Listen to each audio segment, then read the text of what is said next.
From Relay FM, this is Upgrade, episode 516 for June 11th, 2024. This show is brought to you by Delete Me, Uni Pizza Ovens, Fitbod, and Vitally. My name is Myke Hurley, and I am joined by Jason Snell. Hi, Jason. Hello, Myke. I'm just going to start out immediately with a Snell Talk question. Okay. So we ended up through some scheduling difficulties needing to record a day later. Are you happy that we had this extra time? 6 of one and half a dozen of the other. Yeah. I really like it when we are jumping right on it. Yep. And it's like quick reaction. And I feel like there's a certain audience that's come to kind of expect the quick reaction right on the spot. It's all my news training from back in the day. Like we're just going to get into it right away. Yep. However, there was a lot. And one of the reasons we couldn't do this right after the keynote is that I just spent 2 days basically at Apple Park and had 8 different briefings after the event and got to hear more and learn some more details and sleep on it and think about it a little bit. And those are to our advantage, right? When we do the quick hit right after an event, what I always think about when I'm listening to later in the week podcasts is they get the benefit of that time, and everything is topsy-turvy. ATP is on a Monday, Upgrade's on a Tuesday, Connected's on a Friday. I don't know what's going on anymore. Anyway, we're in a different slot, but I would always choose to be as early as possible, but it didn't work out that way, and so we get the luxury of having some time to think about it. I would say, I mean, look, you know me, I really like to be early like you do too. I will say in maybe this one instance, I'm actually happy to have had the time because once WWDC finished yesterday, I knew I could not put my feelings together. And I have needed, as well, one of the other reasons that we couldn't do is I couldn't make it this year, and so we're on completely different time zones. So trying to find a time after your briefing days was complicated, and we ended up finding this time now. But I have spent like 12 hours today going through our show document and reading and thinking, and I got a lot of thoughts. I'm sure you do too. And I think that this WWDC, maybe more than any in the 10 years longer than that I've been covering this professionally, I think this has actually been the one that has needed the most thought. Because I could see that because of the ramifications, and there's a lot of emotion flying around our corner of the internet right now in a way that is different to either I don't like the feature, or they didn't do enough, or what happened to the iPad. We have huge existential questions that we may be wading into over the next few weeks, few months, and this is just the start of those. Summer of existentialism. Oh my gosh, don't even. If you would like to send in a Snell Talk question of your own, I've been monopolizing for the last 2 weeks, but we will get back to your questions. Go to askupgrade.com, which is not usually the domain that I say, but will work, or you can go to upgradefeedback.com and you can send them in there. Sure. We should go through the draft results very quickly. Sure. So basically, the way that I have this draft, I'll give the top line score, and I would say in the kindest possible scoring, mostly on my side, I think, would be 10-9 with you as the winner. So congratulations, Jason. Thank the streak is over. You are now draft champion. And I will let you know before I even sat down, so our video viewers will be able to see, I have already changed the banner in honor of you. Well, so I appreciate that. You're now the challenger. Well, I thank you. These were all pretty clear, except for the one that wasn't. Yeah. I would say we went back to the tape. Even for me, there was one or two where, that's what I'm saying. So I'll go through mine real quick. So Siri becomes more conversational. That's something they kind of said but didn't show. Yeah, but they said it. But AI summaries of notifications and content I got. Yep. Free placements of apps and widgets I got. Siri can perform actions inside of apps. AI-created emoji. Ability to rearrange apps in visionOS. OpenAI partnership. Some AI features labeled as coming next year. I didn't get standby mode for iPad or a redesign notification center in macOS, which I've actually heard, even though they added the iPhone, they still haven't changed it, which is like, so you've like tripled the amount of notifications I would get, but still only let me see 3 of them. The one that I think I was being kind to myself on, if I was to have given myself this point, which I did, but only because it didn't make a difference to the score, is AI improvements to Spotlight search, which kind of felt like one of those things where you can see that's going on, but they don't really... Well, and when we talk about Safari later, I'm not sure that there are any, because I think maybe there are 2 different things happening, and one of them is in Spotlight, and that's their search engine. And I'm not sure whether there's AI improvements there or not. Yeah, so that one is like best case scenario I gave myself this point. But if we were on a draw, I would have sat and talked this out with you. Sure. Also, can I just ask, ability to rearrange apps in visionOS, was that in the keynote, or was that only something we dug up afterward? I think it was in the keynote. But even if it wasn't, even if they didn't say it in the image, they weren't in the order. Like, in the images that they showed, you could see there were... they were in a different order? Okay. Yeah, and what are they called? The apps that are not native apps. There were some of those, because they show differently. Oh, they showed there, also, too. Okay. It was on one of the bento slides. Kate says it was on one of those bento boxes. Okay, sounds good. Yep. And then multiple Mac displays in visionOS. Oof. I was talking to John Gruber afterward, and he said, when Myke made that pick, I winced, because I thought...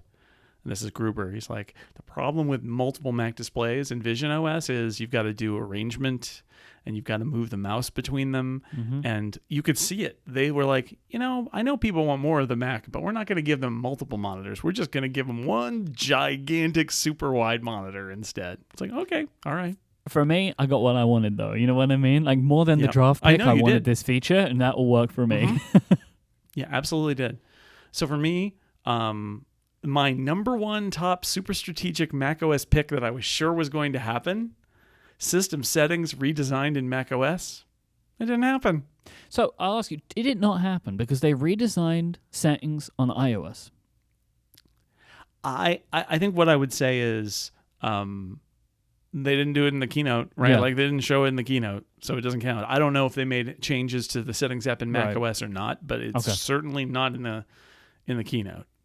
And they didn't call out like any of the kind of major... I mean, maybe they tweaked it a little, but is that a redesign? I don't know. So anyway, that was a shocker and sad and a loser. And not auspicious at all for me to start with my number 1 pick not making it.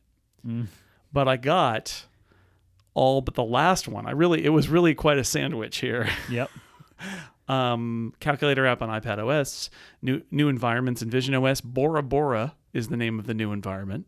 It's the beach environment. Yep. The other environment remains coming soon, apparently, or has disappeared. No, it still says coming soon. It still says coming soon. Yep. Wonderful. Xcode gets AI features. Absolutely. A bunch of them. Users can change app icon colors in iOS. Boy, can they. AI-powered tools for editing photos. Myke, I got through this. We went for an hour and like 30 minutes, and I thought, oh my God, how have you not announced that you can take somebody out of the background in photos? How is that still not a thing? And then they said, oh, and here's photos, and there's this thing. Like, okay. Boy, wow, that was a moment. AI enhancements to the iWork apps. Now, this was our controversial one, but we went to the tape. Yep. Because you said, well, they didn't do it. And I said, well, they generated an image in Keynote. And you said, well, that's not really like it's a system-wide thing. And then we went back to the tape. And I said, look, if they say, here's a text generation thing and it works in Pages and other things, it still counts because it's in Pages. And that's essentially what happened, but with pictures and in Keynote. But so I got that one. AI-powered transcription in notes or voice memos. Yes, some iPhone AI features limited to the most recent Pro phones, which I thought was one of the riskier ones here, but that is exactly the limitation is the 15 Pro for all of Apple Intelligence. Topographic maps, which David Smith was sitting behind me and groaned as one of his 5 features that got Sherlocked yesterday. Yeah. AI use for message composition in mail in many ways. Yes, absolutely true. And then you got to laugh, Myke. More information on CarPlay. Nope. There is a CarPlay session at WWDC, but not in the keynote. Yeah. So there is more information, but it doesn't really seem like, from what I've been able to glean, there is anything groundbreaking. It's like, hey, look at all our dials. I'm not actually sure anyone's gonna use it still, but they're showing it off now as if it's getting ready to ship. So that means it's 10.9. You would have the other reason that this was very contentious and carefully done is that you won the tiebreak because I set it at 150 and it was 145 basically. Yep. They went back to Tim at like 141 and I thought, no, there's not going to be 9 minutes of Tim. I've lost that one. So 10.9 for me is the score officially. And if you want to find out whether the winner or was there a winner of our first annual California Bear Trophy announced in Upgrade Plus, stay tuned for Upgrade Plus where all strangeness will be revealed. And if you're like, hey, what is Upgrade Plus? Well, it's a longer ad-free version of the show that we do every single week. You can go to getupgradeplus.com to find out more. And if you already have subscribed, thank you so much. We appreciate you. I will say I really liked the rule amendment for the WWDC draft. I'm still not sure that it would make sense for other drafts because of just the nature of knowing in advance what they're going to talk about category-wise. But I am very on board of keeping this. It added some spice to the draft that I appreciated.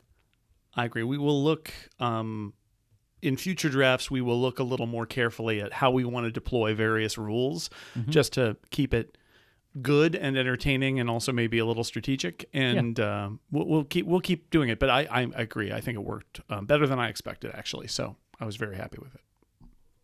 All right, let's start with iOS 18. So, okay, I'm picking our biggest things here to talk about. There is definitely stuff we will not get to today, but we'll start with home screen personalization, which includes free placement of apps and widgets, but still within a grid system, but you can put them anywhere you like within that grid. Color tinting of apps and widgets. And you can hide names of apps and widgets by using what is called the large option for icons, which large icons makes them look pretty silly, if you ask me. I don't like the way that icons I think they're nice. You think the big icons are nice? I'm not. This is not. I'm not. I only glanced them briefly, but I think that it's a valid choice, like any other. I don't know if I would choose it either, but I think it's nice to give people the option. What I will say is I like the option of large icons. I'm not sure that it's like that I need large icons and hide names to be the same option. You know? Like I think large icons is an option, hide app names is an option. You know, I prefer that. But the main thing I want to talk to you about is the color tinting. Yeah. I don't think it looks good in any circumstance that I've seen. So what I had hoped, and kind of what Mark Gurman had suggested, is that you might be able to tint certain groups of applications or individual applications, but you actually just tint all of them. And I have yet to see a screenshot or have been able to produce something on my own. And this includes what they showed in the keynote that to my eye looks visually appealing. I don't think it looks good. So I saw some stuff on Apple devices that looked okay to me. It's not my look, but I thought it looked okay. I don't love it. Apparently, so I kept theorizing that they're going to like extol the virtues of this to developers and all that. They went the other way and they said, you know what? If a user wants your icon to be green, it's going to be green and there's nothing you can do about it as a developer. And that's the other way to go, is Apple saying, no, this is a user thing and users get to decide, and your corporation that makes this app does not get to decide what their phone looks like. And it's like, fair enough. I wouldn't use it, right? I wouldn't use it. And I wouldn't use, I probably wouldn't even use the dark mode icons, to be honest, but certainly it's nice that they have those because everybody gets to choose. Everybody can choose. This upsets me because I use dark mode and and like a lot of my widgets get changed into dark mode, but now it changes them to light mode unless I choose dark mode, and then I have all dark icons, which isn't necessarily bad, but I don't like some of the visual balance of some of the dark icons. I think Apple is deciding that dark means completely black, which it doesn't need to. So some of the icons look like they've been inverted. But for me, Apple's icon design, I don't care about this for right now. I remember the days of iOS 7. Those icons are going to change.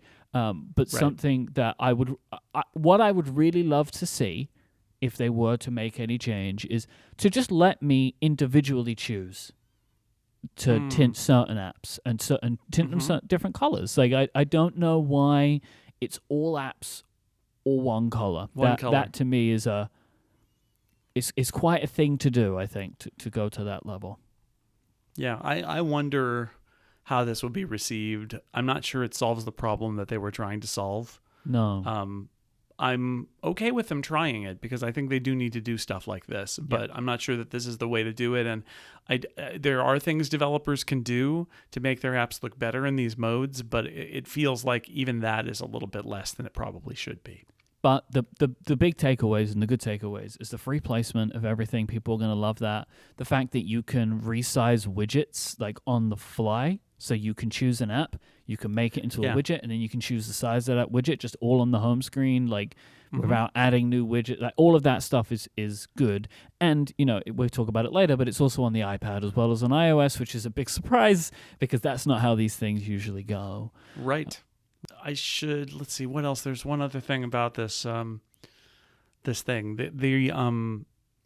I'm glad that they're doing it. I agree that it doesn't necessarily look great. I hope that developers will get more of a say here and that maybe this will evolve over time. There's one thing that I thought they were about to announce in the keynote that they didn't do and that isn't in there, and I don't understand why they didn't do this. So follow me here. I'm going to give you my pitch. Apple has had machine learning that can detect the subject of a photo for ages. And they're using it in a bunch of ways. On Apple Watch now, the Photos app dynamically will place the subject, place the time in the right place around the subject. It's really very clever. They had that picture of the dog, and they're like, hey, you can put icons to the left and the right of the dog so you can see your dog. And I thought what they were going to announce was, we know that that's your dog and that your dog is the center of the picture. And so you can just say, move my icons, assort my icons and have them move them away from the dog. I'm like, no, you got to do that manually. I'm like, you guys know what the subject of the photo is in the background. Why would you not offer an option to move the icons away from the subject as a little magic, kind of like, oh yeah, we cleared the way for your thing. No, you guys should just do that by hand. Like, come on, don't do that.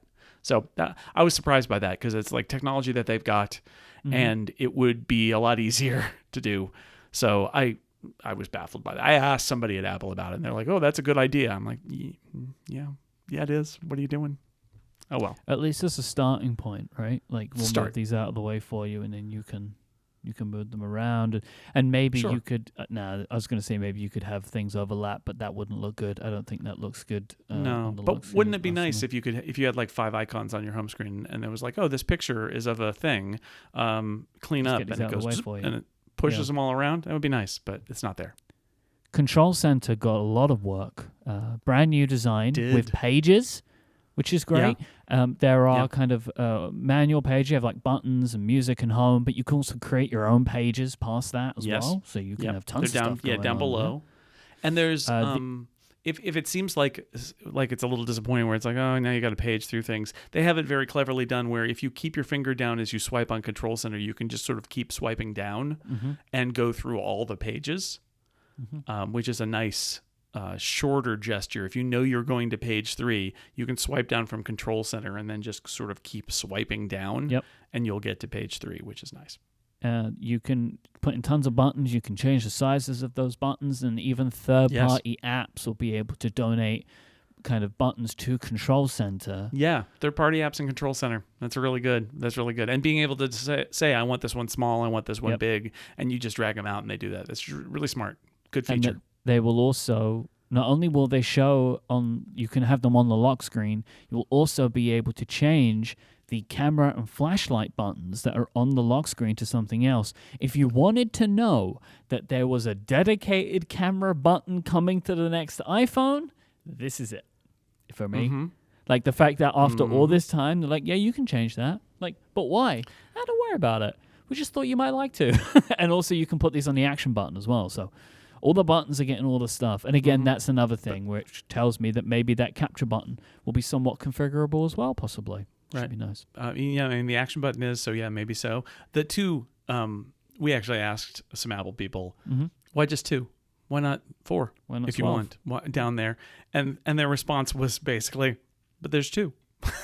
I'm like, okay, all right, whatever. Yep. As we all know, Jason, these things are constrained by the laws of nature. Yeah, that's right. There can only be 2 down there.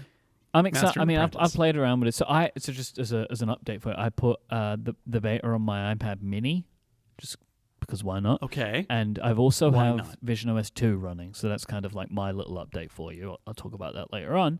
And I really like the control center design, and I love the expandability of it. I honestly can imagine I'll be using it way more. I could imagine for shortcuts and all kinds of stuff. Like, I could imagine a situation where I don't have shortcuts on my home screen anymore as a widget because I could just put them in Control Center, I would expect, and go wild of it there. Jason, you are the man who wrote the book on photos. Oh, boy. So I would like to get your take on the big redesign of the Photos app.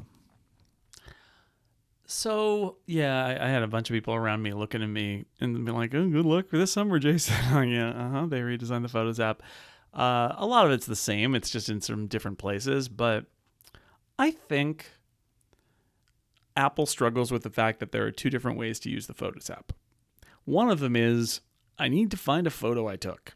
And the other is, I would like to look at photos that I've taken that I maybe haven't visited in a while that make me happy and show those to me because I've got tens of thousands of photos and I don't know where they are and what they are. And please, Apple, help me see that. And they've been dealing with this for a while. I think this is another attempt to deal with it, basically. They're trying to deal with the fact that this one app sort of has to do 2 things. And I personally view photos as more of a utility that I go to in order to get a photo and not as a place that I go to just get inspired by nice photos from my past. But Apple clearly feels that some people do, which is fine. I mean, I use lock screen or widgets for that, but I will occasionally do that. But I think Apple figures a lot of people, this is what they want. So they built this system where they're trying to push they've gotten rid of their tab bar entirely, and they're trying to push their collections into more visibility. So when you open it, it's the photo grid, but like below it is a scrollable. You can scroll up. It's sort of like a 2-pane thing where if you move down, you'll just get the photo grid. If you move up, you'll just get all of those different curated collections, and they've added a bunch more. And then they've also added a thing where if you swipe to the right from the photo grid, there are other kind of like auto-playing featured items and photo of the day, and you can pin things there and you can pin things down below. And it's interesting because there's some AI features in there too, like the ability to ask it to create a memory movie for you based on plain text, which is kind of interesting. I like that. There's some stuff in there, but I do think that Apple struggles with this fact that Photos is both a utility and a discovery tool at the same time. And it doesn't really make sense for there to be 2 apps, but how do you balance the fact that there are these 2 very different use cases? And I think that they struggle with it. So I'm looking forward to seeing how they've put in some of their new ways of exposing photos from your past, because it's true, we all have so many photos that there's a lot of opportunity to delight you with photos in your library that you otherwise would never look at again, and that's great. So they're trying again to do that. It's a challenge, and it'll be in the details, right? But I think bottom line is they want to be able, if you open the Photos app, they want to be able to at least offer you some things that might delight you. And a grid with a tab, I think what they're saying is basically that a lot of people didn't switch away from the library tab. And therefore they've moved it out of there, gotten rid of the tab, because they really want you to see all the work that they've done to try to delight you with surprising, fun pictures from your last trip or of your kids or whatever. So when I first saw the design, I was like, "Well, that's bold. Like that's quite bold." But in playing around with it, I'm quite a fan actually for two reasons. One, when I use photos, I am often never in the place that I want to be. You know, like how they say with USB, like USB-A, you plug it in 3 times. You know, like you always end up flipping it around multiple times to get what you want. I'm like, do I want to be in Recents or do I want to be in like library? Like, where am I supposed to be right now? But the thing that sold me on it is the app and like what it shows you and where it shows it is incredibly user customizable. Even the carousel at the top, you can choose what goes up there, like what categories of things. You can add your own things, like if you want to put a person up there, so like every time you swipe to the third person, maybe it's your partner and they can be there. Or when you go down, it's like what types of collections of photos do you want, where do you want them to show, how many of them do you want there to be. So for me, I like the amount of customizability there is, and the app is really asking for you to do it too. Like there are big customized buttons all throughout the application to get you to customize those views and kind of make it what you're looking for. So surprised myself that in actually using it, I'm a big fan of it. I'm a big fan of it. All right. Messages. Not only did they redesign the emoji tapbacks to be all colorful, they did this in service of the tapbacks, I should say, to be all colorful. They did this in service of adding the ability to add every single possible emoji as an actual proper tapback to iMessages. Finally. Finally. We did it, everybody. We did it. Yes. Congratulations. I actually did a slow clap at Apple Park when they announced this. I did the slow clap. Bravo. Finally, after last year's decidedly disappointing, well, you can do some stickers that look like emoji. Whoever lost that argument last year won it this year, because here we are. So hooray. Text formatting, so it's rich text formatting to messages, which is a nice addition that I wouldn't have expected. Because what I would have expected is also what they did, which is effects. So you can have like fun text effects that affect words as well as the whole message. Individual themselves. words, not the whole message. Right. A schedule to send later feature. So if you want to send someone a message, but you feel like it's the wrong time of day, you can schedule it to send later on. And also, big surprise, messages via satellite using the SOS features to just straight up send text messages.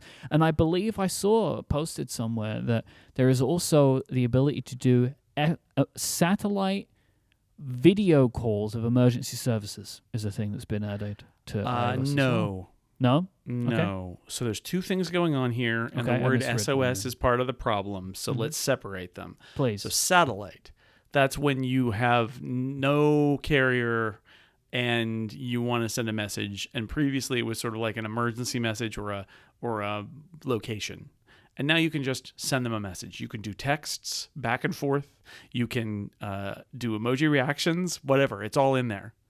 And it'll also do SMS, not RCS, but it'll do SMS. So if you have to reach somebody who does not have an iPhone, you will be able to do that. There's some sort of gateway there that will take it and put it in SMS and send it on.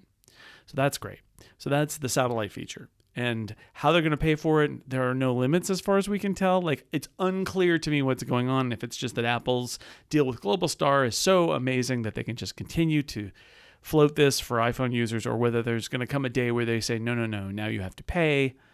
We'll see.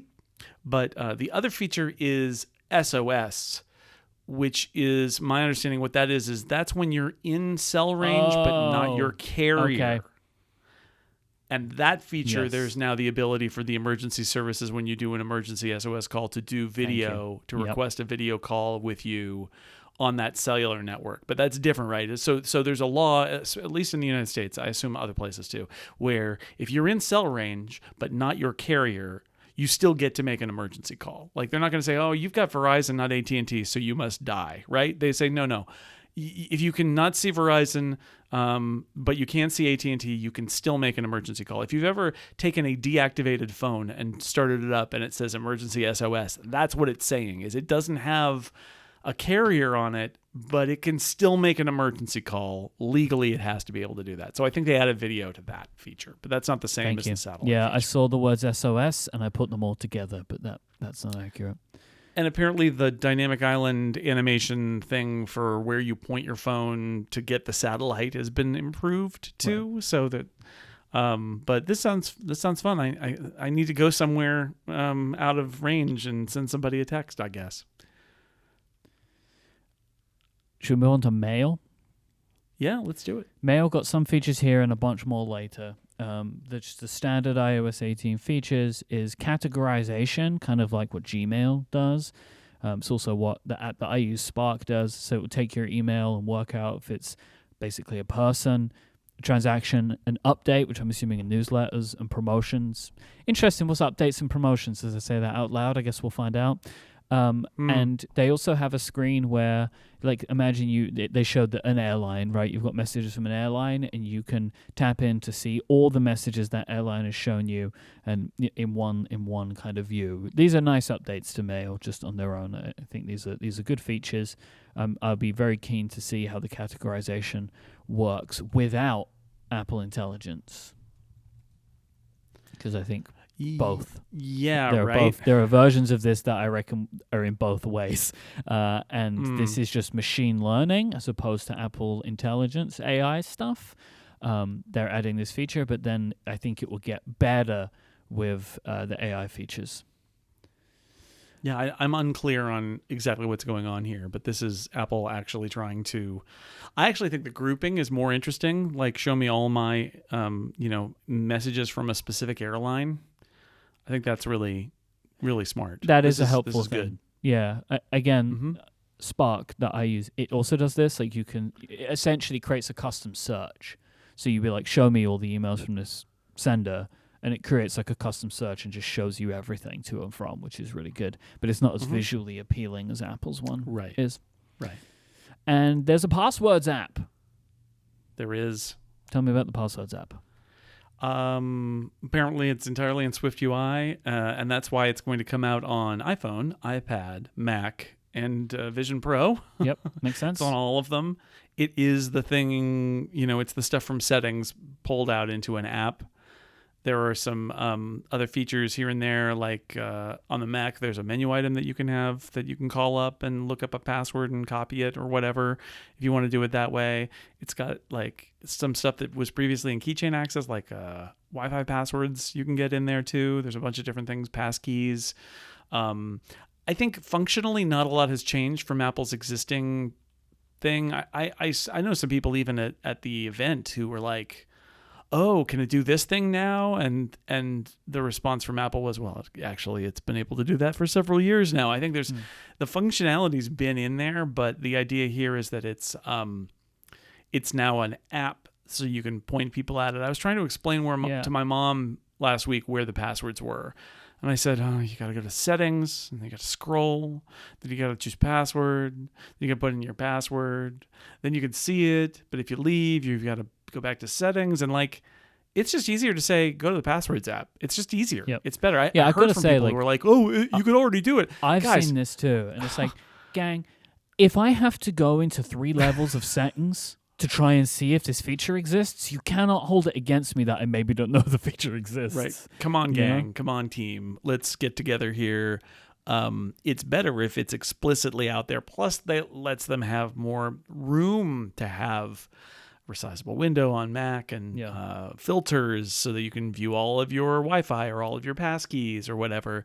I do think it's interesting for people who are coming from something like 1Password, which has thrown a bunch of security features in.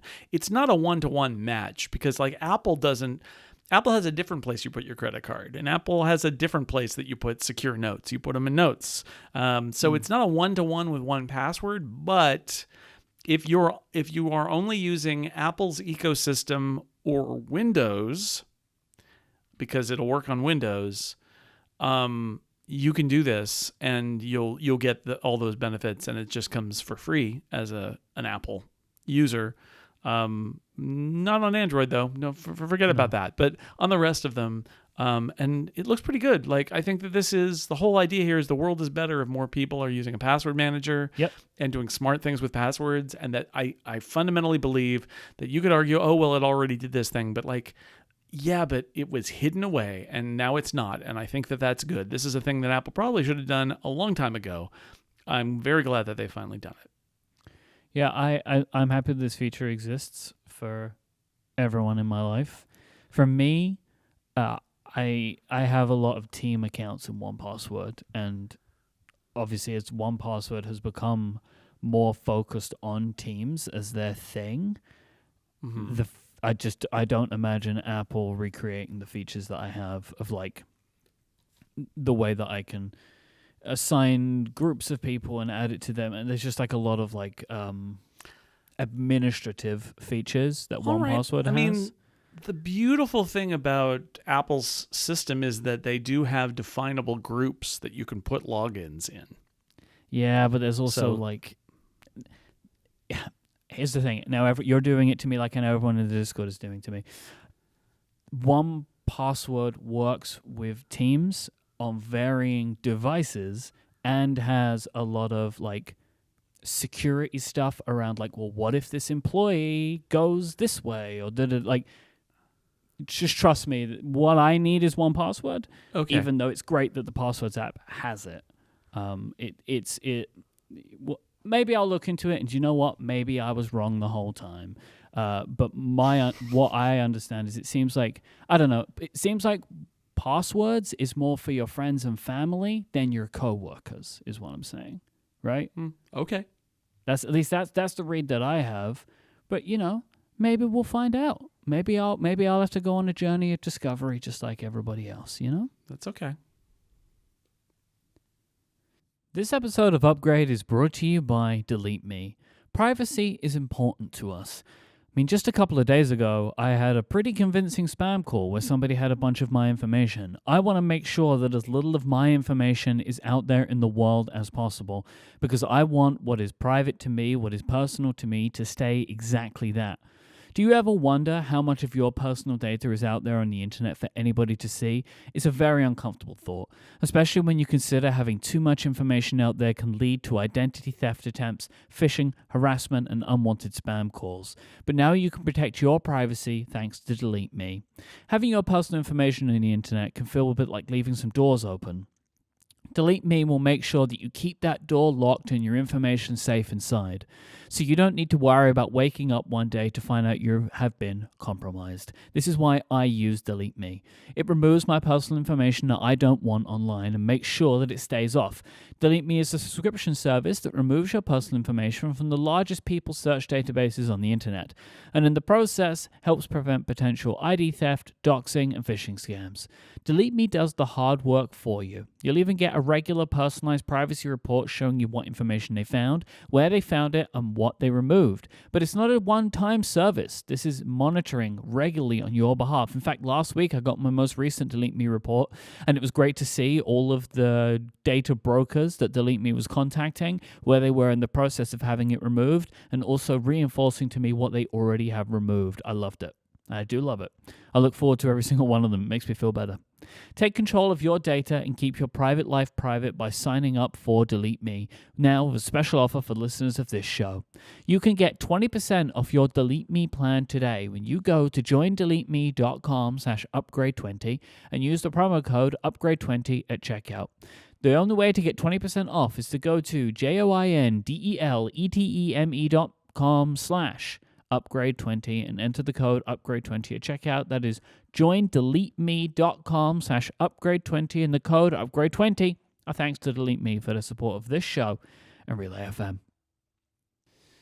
Okay, so we got to get to it. It's Apple Intelligence time. So we're going to break this down into two categories. We're going to talk about the features.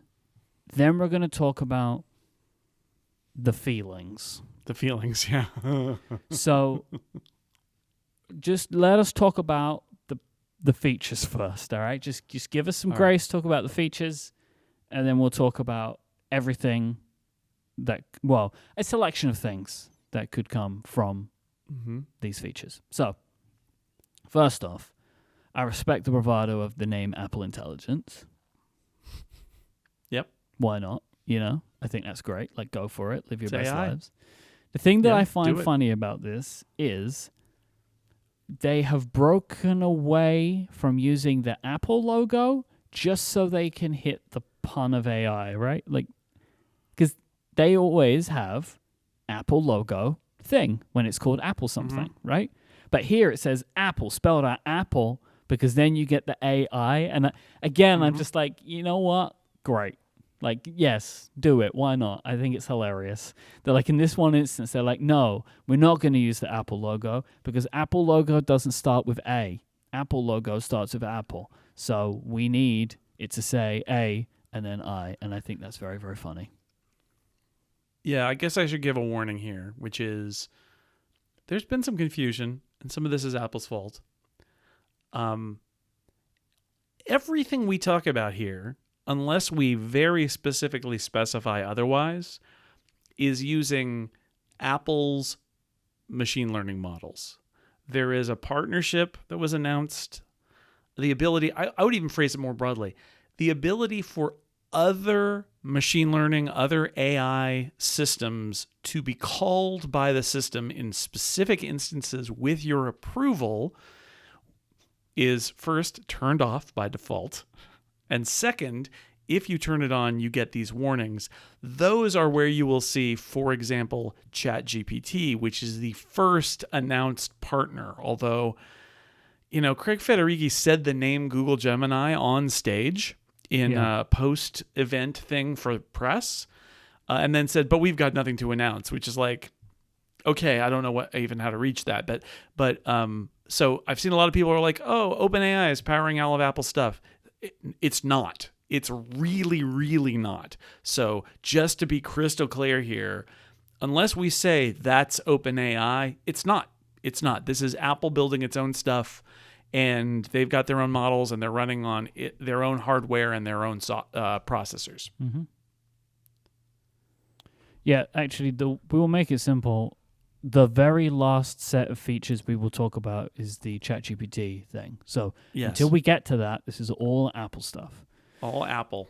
Including their own writing tools. So this is a selection of transforming text stuff, which goes from the ability of taking your own text and changing its tone and changing its length to some more basic generation of text that they're doing with Apple Intelligence. But it seems like by and large, it's about taking something you've written and summarizing it or changing its tone.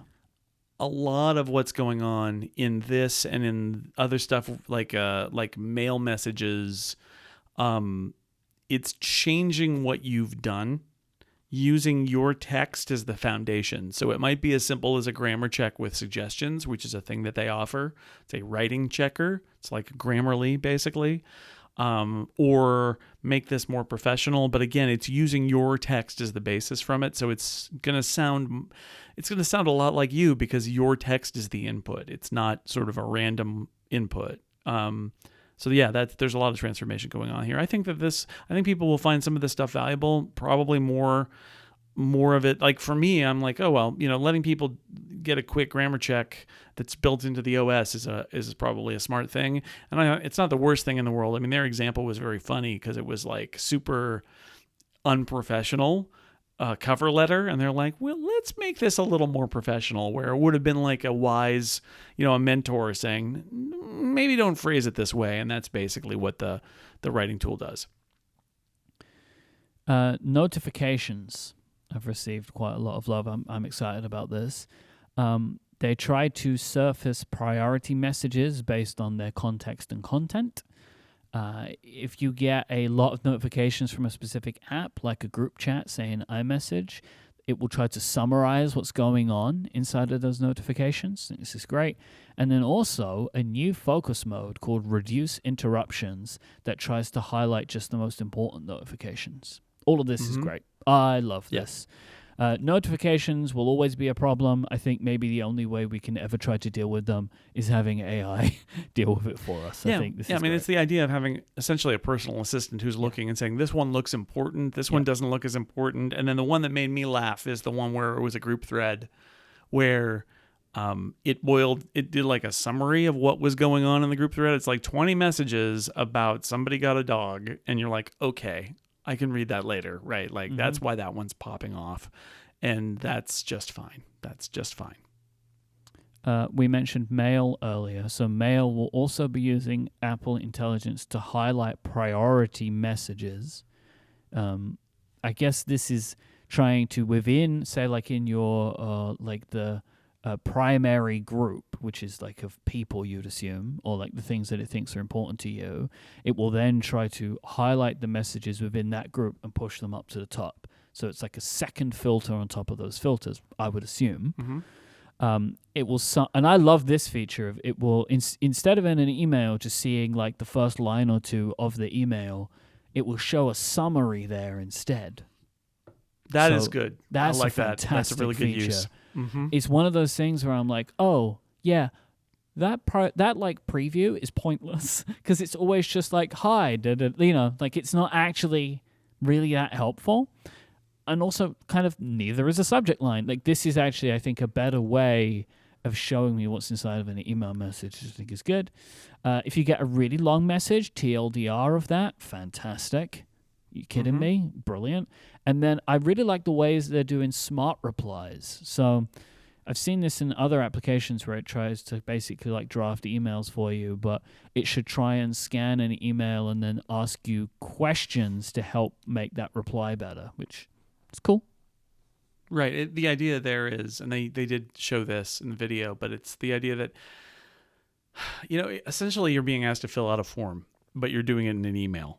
And it scans it and says, look, this is what you're being asked is, are you bringing your partner and, chicken or beef or vegetarian option, right? You're like, okay.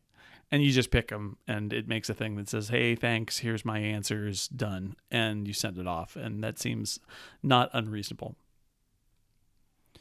You mentioned audio transcripts earlier. They're going to be in the Notes and the Phone app. So we could be on a phone call for someone and it can transcribe the call for you, which is cool. I think it says, I think they said that they let the person on the phone know that that's happening. Yes, it's disclosed that a transcript is happening, that you're recording essentially the phone call. Yeah. Image generation is being done in a bunch of ways. Image Playground, which is both an app and a feature, right? Yes, it is. Okay, so I'm suppressing my feelings, Myke. I'm suppressing them. Oh, I have lots of things about it too. So we will allow those feelings to escape soon.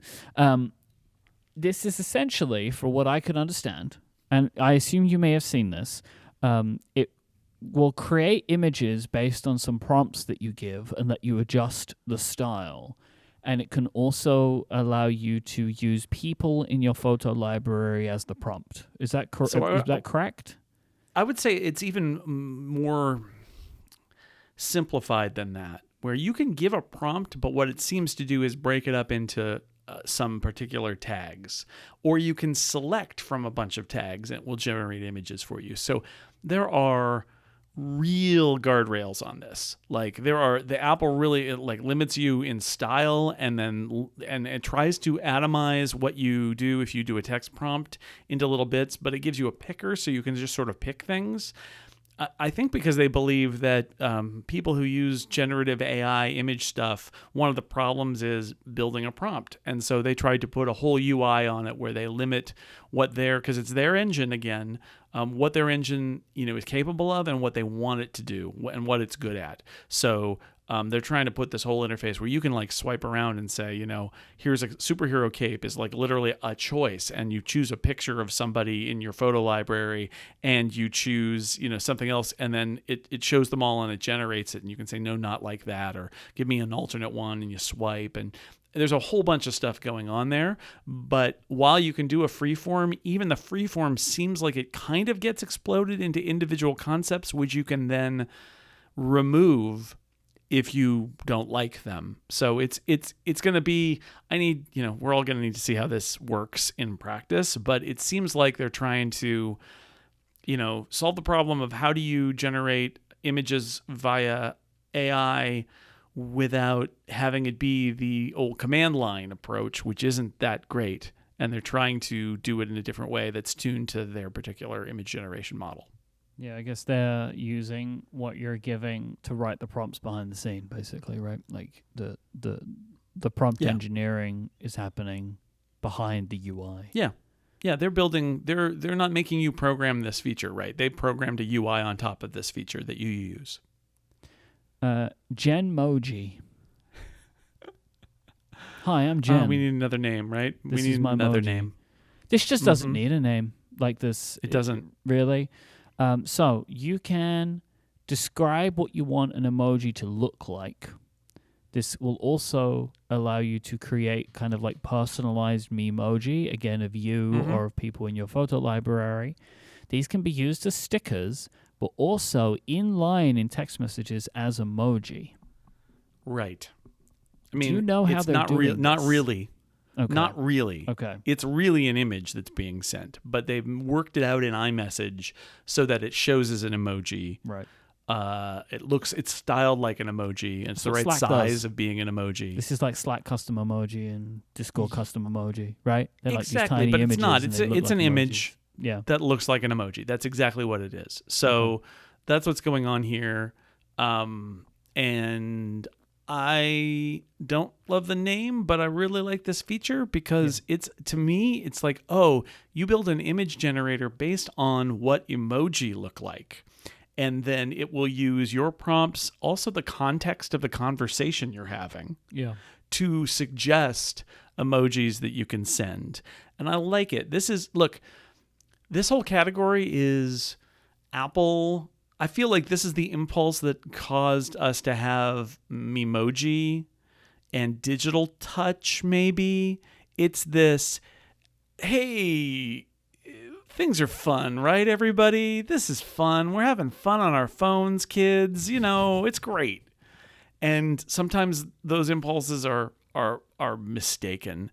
But I think the Genmoji stuff, I kind of like it. I kind of like how constrained it is, where it's like, look, all we're doing is our model knows what emojis look like. Yeah. And then we can make more of them. And they look like emojis, but you don't have to go into Photoshop and build a whole like custom emoji and upload it to Slack and all of that. It just happens, and you pick it, and then they get it, and we all have a good laugh because now you're able to make an emoji that doesn't exist.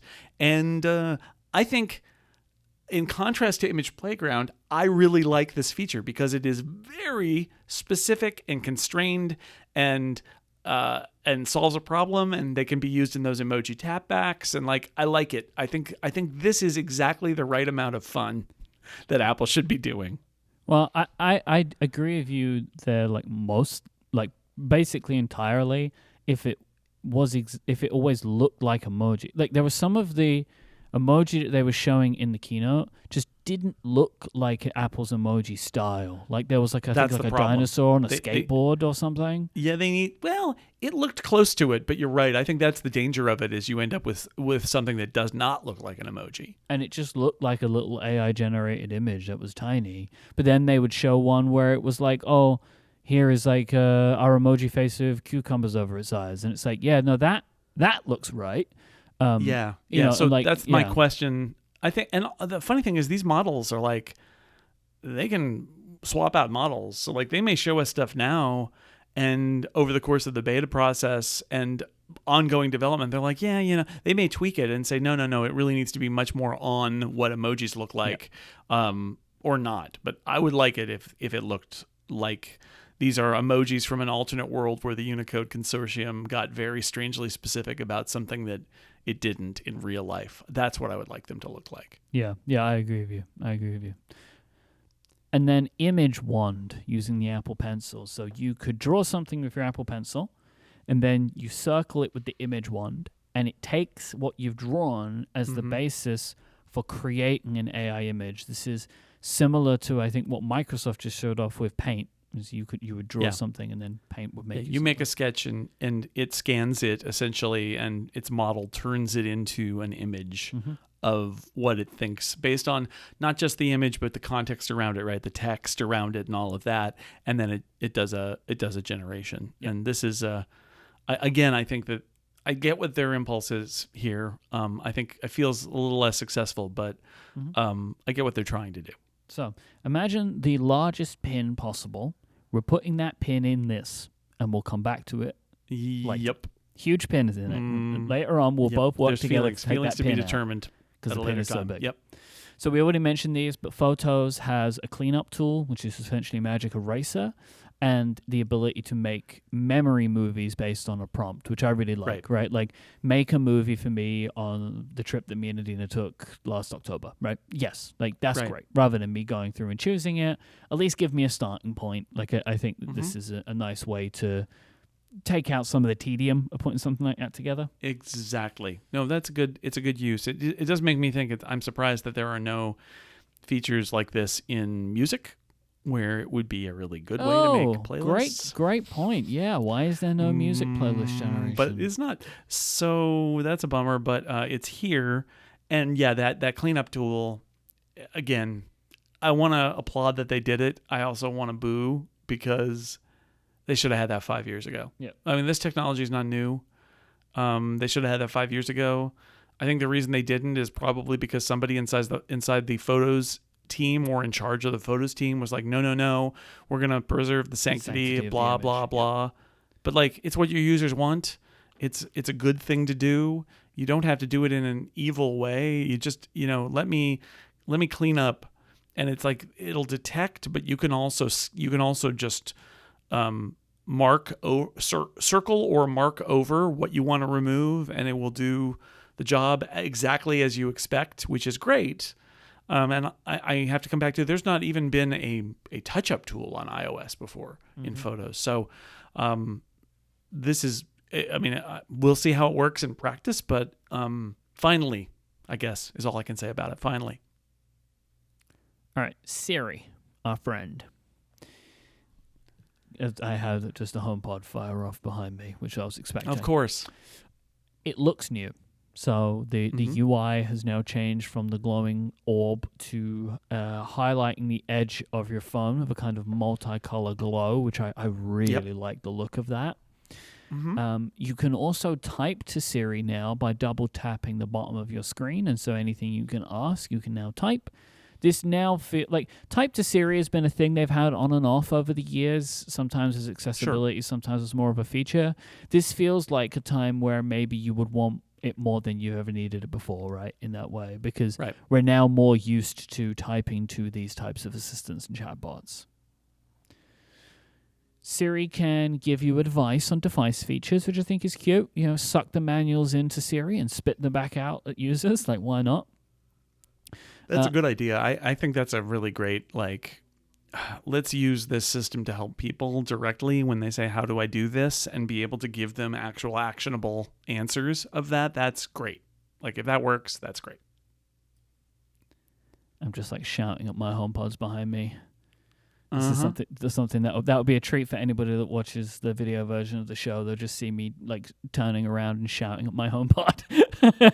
So I'm trying my best over here. I'm going to give you a quote from Apple's kind of Apple Intelligence page.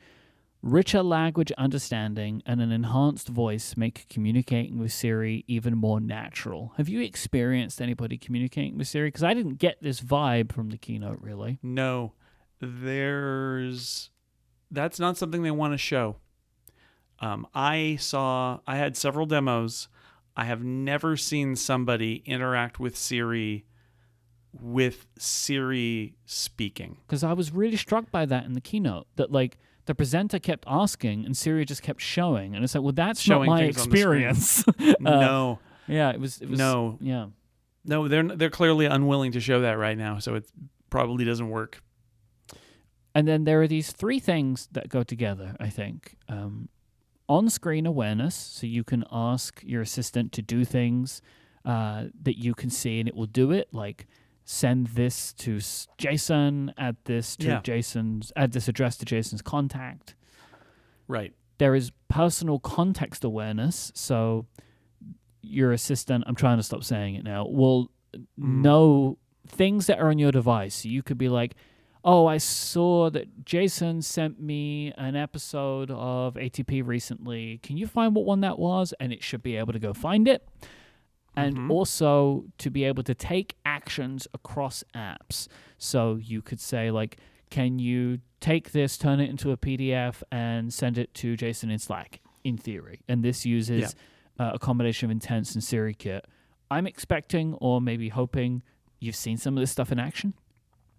Yeah, I mean, a little bit. This is stuff that's not going to ship anytime soon. Yeah, this is all next year. They're working on it. Most likely, these things. What I want to do is explain a little bit about how it works. So they have this semantic index, which is basically like, it's like a search engine index. It's pointing at where all the stuff is in your device. It's cataloged, but it's not that content, it's the pointer to it, but it allows you to search it quickly. So the semantic index is there, and it's encrypted, and it's only accessible by intelligence, by the Apple Intelligence stuff. So they've tried to wall it off. Like it's not, it is a map of everything that you've got on that device in terms of content, but they only want the AI system itself to have access to it. So there's some security considerations there. And then what happens is something, and it may be another model, basically decides what relevant content is in the semantic index and then passes that to the model for analysis. And that might be an on-device model, or it might be a remote model. And then it processes it and gives you the results. So there's a bunch of stuff going on here, but they are trying to build with the semantic index something that is essentially an index to the complete set of knowledge about what is knowable about you based on what's on any given device. And I should also say, for those who are wondering, is this like everything that's knowable about me in Apple's entire ecosystem on all my devices? The answer is kind of no, because like with photos, the model is running and the index is being generated based on the contents of your device, which is why, for example, when you do a search on your iPad and your iPhone for something in photos, you don't always get the same results because those items are cataloged by a machine learning model individually. They don't, like, it doesn't happen once and then all the data gets synced among your devices. It happens on device. And the way that the phrase on device, it sounds good, right? But it cuts the other way, which is on device. It's not on your devices. It's not your personal data. It's on a device, which means, if you're thinking, well, does that mean that every Apple device I have is going to be doing its own churning away on my data store in order to build a semantic index? So I'm going to have a different semantic index on the iPad than the Mac, than the iPhone? The answer is yes, which technically it may be necessary to do that because Apple, because to distribute machine learning stuff across devices may be really impractical, but it's also like it's wasteful of computing power, right? If you've ever gotten a new iPhone and had it chunk through your photos library and you're thinking, but my iPad's got the whole library and my Mac's got the whole library, why are you processing it again? And the answer is because it has to. And there are things that sync that are like things that you you prefer, or things that you've favorited, or things that you've trained, and presumably some of that will also come across with some of these Apple Intelligence features, but it's just something else to keep in mind, that on device means on a device, for better or for worse. But they are trying very hard to have the privacy and security issue thought of, where the semantic index exists, but it's encrypted, and only the AI process has access to decrypt it. And so we'll have to. There's a white paper about this. There's going to be a lot more technical detail, but this is not something that Apple just kind of came up with in the last month. There's a lot going on here. And it does seem like, at least to start with, the types of apps and things that can happen are actually going to be somewhat limited for the intents part of it. Yeah, it feels very much. I mean, app intents have existed for a while, but for like shortcuts, and people don't support them. And there are a few places in here where Apple has done a very much like a carrot and stick thing, where they're like, all right, would you like Siri to do things with your app for the user? Well, that'll only work if you give us app intents, so you better write some app intents. Otherwise, your app is not going to get used by the system, and therefore it's going to be less helpful to your users. So do it, right? And maybe that will cause more of them to build these app intents, which are essentially kind of quantizing functionality in their app and handing it to the system and say, these are things my app can do if you ask. And that allows the new model to run and the new Siri to run and say, oh, okay, you want me to do this with this thing, I can do that. And they gave an example of like an email with Superhuman, but the idea there is like, it doesn't have to be Apple Mail. It could be a different email app. And if it's got the right intents and it's got everything worked, it can do that too. It knows that if that's your email client, it'll use that one. And it's got the ability to look at the intents and et cetera, et cetera. So there's they're using some technologies that they already built, and app intents shortcuts is part of the Siri team. This is all already Siri stuff, and make it like even more reason to do this. And it seems like the on-screen stuff, is it UI scripting? Is that what it's doing? Maybe it's hard to know. It's not. I've seen no examples of it pressing anything or controlling anything. It's looking at the screen and doing things. So the model is able to look at the screen, but I don't see it like clicking buttons or things like that. It's using things like app intents to make those controls happen. Okay. It's not driving the screen. It sees the screen, but it's not driving the screen. But it can't okay. Like if Slack hadn't enabled it, it can't be like send this to Jason in Slack even if I have Slack open. It's going to be interesting to see how this rolls out. So Slack would need, if Slack's got an app intent to send a message and the ability to specify who the person is that can be read, like it would be able to do it. But that's the kind of stuff that's going to be required. At least in this iteration, I don't think there's any support for the idea that it's going to be able to just sort of like know what buttons to click in Slack. That's not what's going on here. Okay. Okay. Privacy. So on device is how the majority of this stuff is going to be done. But when something is complex, I don't know if you have more examples of what those things might be, but if something is complex, it goes out to the cloud. It goes out to Apple's own cloud, and they have built a system called Private Cloud Compute. This is Apple's hardware. They built their own servers using Apple Silicon.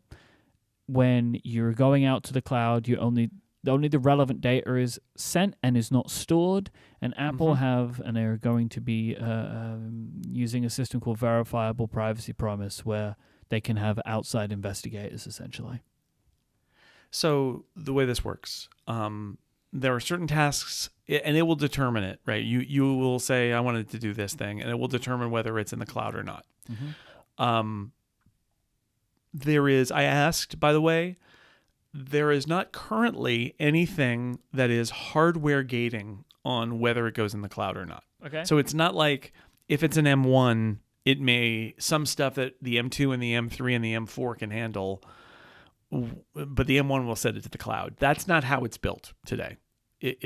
All the devices will make those judgments, and it's independent of the hardware. There might come a time down the road where there's like an M6 and there's a new function, and the M6 can run it on device and the M1 can't, and then it might do that. But that's not the case today. And essentially, it was best for Apple if they never need to talk about that, right?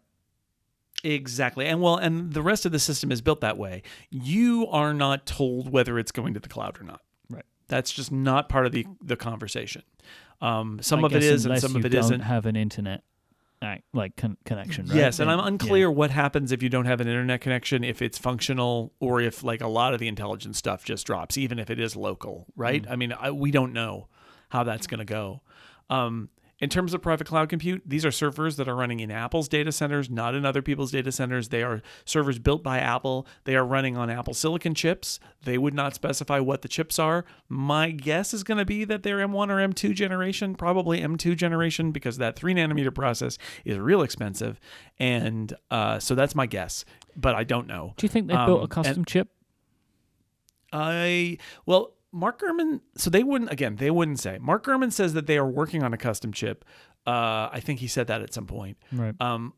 My guess is that it's not now, just because I feel like we would know if they had built a custom version. I do wonder, is it bin to M2s that they only really care about the GPUs and the neural cores, maybe, nobody. right? They're not talking about it. But what I will say is they have built a hardened subsystem version of iOS, essentially, that is running on these servers. Okay. So it's very secure. They have no persistent storage. So Apple, it's end-to-end encrypted, and Apple has no way to get the data that's on them. So basically, and they're auditable by outside security researchers. So Apple is basically saying, we have built a system that makes sending your AI queries to the cloud secure, like it's on your device. And everybody's going to have to process that, and everybody's going to have to think about it. But I think this sounds pretty legit. This is what they've decided to build. I feel like this is as safe as it could possibly be. Like, for me, maybe I'm being gullible, I don't know. But like when I hear that, I'm like, yeah, of course that's what they're doing. Like I don't know what you feel, but I have absolutely zero qualm with everything they've spoken about when it comes to data privacy and AI processing. Yeah, I think this is we will see, right? I mean, the beauty of it is that it will be verifiable by experts. They're basically saying, we want people to look at this. There will be security bounties. We are putting all of this out there, but I don't know what you do beyond it's our cloud, it's our hardware, it's our operating system. And, I can see the argument, and we see this in the chat room, of like, oh, I want to know if it's going out there and be able to turn that off. Like, I don't know about that. I don't know if that's necessary, because part of me thinks you are asking for a level of control that maybe you yourself don't understand what's involved. Yeah, it's like, just to make yourself feel better. Do you send and I'm not sure that's good iMessages? enough. Like, where do you think they go? Like, Exactly. So this is, I think Apple's done everything they could. We'll see if security experts have issues and if they pick this apart. But they basically tried to build a thing that is entirely their software, their hardware, their servers, and built in a way where they can't look at it. Yeah. So the whole point here is AI does not functionally have to be insecure, data harvesting, all of these things. Yep. It is because a lot of companies hurried into the space and didn't care. And it might even be convenient for them to have all of your data. But Apple entered this process knowing they couldn't do that. So they built something different. And, we'll see. On its face, this seems like a great approach to this sort of thing. But we'll see how the reaction plays out. So all of these features are available on M1 Max and up, and the iPhone 15 Pro and Pro Max only. Yep. And it is being said, I don't know if Apple have said this, but I've seen it said now, that it seems to be RAM is the cutoff here. And it's like 8 gigabytes of RAM appears to be the minimum amount of RAM for a device. And Apple Silicon, and like an Apple Silicon chip. Maybe so. Yeah, right. But I think the simplest way to do it is think if it's an M series chip, it's supported. And if it is that one chip that is on the iPhone 15 Pro, it's supported. And that's it. So going forward, I assume most iPhones that are new will also support this, and all Apple Silicon Max and all iPhones. But that is your all question. All the iPhone 16s will, for sure. Yeah, but do I get this on my device? It's like, well, if you have an iPad or a Mac and it's an M series, you're good. And if you've got an iPhone 15 Pro, you're good. That's it. Period. That's where they've drawn the line. That's all it's ever going to do. Pour one out for the iPad mini. Yep. If you want to know if the iPad mini is going to get a new chip in it, there you go. I don't think it will get an M chip. I actually think it will just get the whatever the next the iPhone 16 chip. Yeah, I think it will get that. Maybe so. Like, what is that, the A18 or something? I reckon it will probably just get that. And I think they will continue doing that because the iPad mini should never use Stage Manager. And if you put an M chip in it, technically it would then use Stage Manager because of the way that Apple's kind of written themselves into that box. These features are on all kinds of time scales that we don't know. All we know is that Apple, in some version of Apple Intelligence stuff, will be in beta in US English this summer. Features will start shipping in the fall, with some features rolling out over the next year. But it's not US only. You just have to have your device language and Siri language on US English, and you can just get it straight away. To start, right? And then they'll roll it out. Like, the question is, when does this ship? And the answer is, when doesn't it ship? Because I think this is going to be an endless shipping. I think except today. We don't have it today, but it could be any time from now and then always. And then always. I think that's really legitimately what's going to happen is that, next year we'll get to WWDC and they'll say, oh, here's some new Apple Intelligence features coming over the next year. And I think it's going to be like that for quite a while, that they're just going to keep, and they can afford to do that. And right now they have to, because some of this stuff is so not there that they couldn't even show it, right? Yeah. And that's the stuff that's like next year. But I'm okay with that because basically what they're saying is, here's our goal for the next year. And then we'll see you back here at WWDC when hopefully we've accomplished all these and we'll tell you what our next year goal is. That's fine. But in this case, this stuff is moving so fast that, a bunch of the stuff just doesn't even exist. And they're like, next year. We can't even show it to you. Trust us. See you next year. Right? And it's like, okay. All right. So we draw a line and now we talk about ChatGPT. So. Yes. Apple refers to what ChatGPT does as world knowledge rather than your knowledge. Which I actually think is as a way to delineate is good, right? Like, it's trying to help you with everything on your device, and that's about you. But if you want to know something that is out on the internet, and we don't have it. ChatGPT is for. Yeah. Because Siri does have data sources that Siri has always used and it will continue to use in this new world. And I think that's good, right? Like, if they can wire up some really good data sources, they'll use that. But if they come to the end of the road where they're like, oh, we don't know. Because, like, you can ask, when do the Giants play next? And it'll tell you, right? You can ask about baseball statistics and there's a whole bunch of stuff you can ask Siri even now, and it works. And that's all still going to be there. But there does come that point, and I know you and I talked about this a week or two ago, where it goes, I found something on the web for you. I don't know. And at that point, there will be an opportunity to kick it out to a different source. And I want to be clear, they announced ChatGPT, but when they are talking about this afterward with the press, what they've said is this is a modular system. Mm-hmm. Other chatbot type things can be added later. There are some interesting potential chatbots in specific areas of domain knowledge that Apple may not have expertise in, because Apple is not trying to eat the world and consume all world knowledge, and that they may add those. And then other things like Google Gemini, sure, they may be in the mix too. If this sounds a little bit like a modular sort of search engine kind of deal, it kind of is. Like, well, I mean, it's kind of like when they added Wolfram Alpha to Siri. Yeah. Right? Yeah. Like, you know what I'm like, also over a time, search. They added these, like, I mean, I know it's different, but like they added these like bits where it could query, right? Like, we can go get that from here, we get this from Wikipedia, get this from here, This has got to be the least exciting partnership announcement ever, though, right? Because it's like, hey, ChatGPT is the best, which they said. It's like, but there will be others. And here's a disclaimer at the bottom that says everything ChatGPT says may be full of garbage, and don't trust it. And it tells you every time, right? Like, hey, do you want to go to ChatGPT for this? The whole thing, like the workflow is like, if you say something that triggers and it ships off by default. Let's just say that. Like they didn't mention that on the video, right? It's so clearly a sign that Apple wants people to say, yeah, ChatGPT, yeah.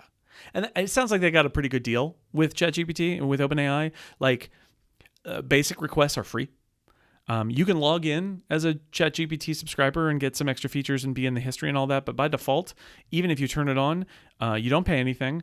I assume Apple's paying them something, but like the users don't pay for it. And it's so off by default. You don't pay. It can't. They're using routing. They're using like it's kind of like the internet private routing kind of stuff. Mm-hmm. So ChatGPT doesn't know your IP address, so they don't know who you are.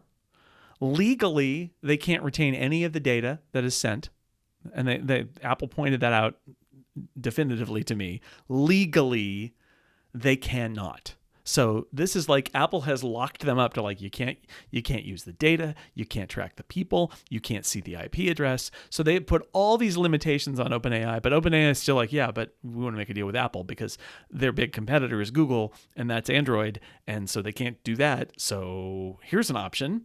But from Apple's perspective, it's like it's turned off. It's got warning labels on it. We're going to have other partners too. But hey, OpenAI is the best right now. And then all of the other caveats about it's for world knowledge. And like it is an integration that some people might like, and that I think the business world and the tech world kind of wanted Apple to do, but it's couched in a way where very clearly it is the most like, this is the 10-foot pole kind of like, please welcome our special guest. And then you never see them and they never get mentioned again. That's what was going on with OpenAI. It's ChatGPT 4.0 is what Craig said on stage. Right. Well, on stage during the keynote. Yep. For something I would wonder is like if you sign in with your ChatGPT account, I don't think they need to ask you every time. Like I feel like that to me is like an implicit. Right. I think that may be the case. I'm unclear about that, but I think that may be the case. That once you're logged in and you're like, no, I'm a ChatGPT subscriber, that it all just is. You've made there, that decision but about certainly your own life at that point, you know. Exactly, but by default, every query that might possibly go to ChatGPT, it's going to say, "Do you want to do this?" And you can say no. And if you try to upload, like it needs an image or a file or something, you have to say, "Yes, I am okay with sending them the file." Now, legally, they have to throw that file away, but it doesn't matter. You still have to ask. So there was a lot of hand wringing about, "Oh, ChatGPT is terrible," and it's like, well, it's off by default, and nobody has to use it. It's warning labeled. And it's like, well, why did they even put it in there? It's like, you know what? Some people find it useful. And if you find it useful, it's there. And also, I think you made a really good point of like, try not to think of this too much as they built this feature for OpenAI. Like, they built this feature like so that Apple Intelligence can query other large language models.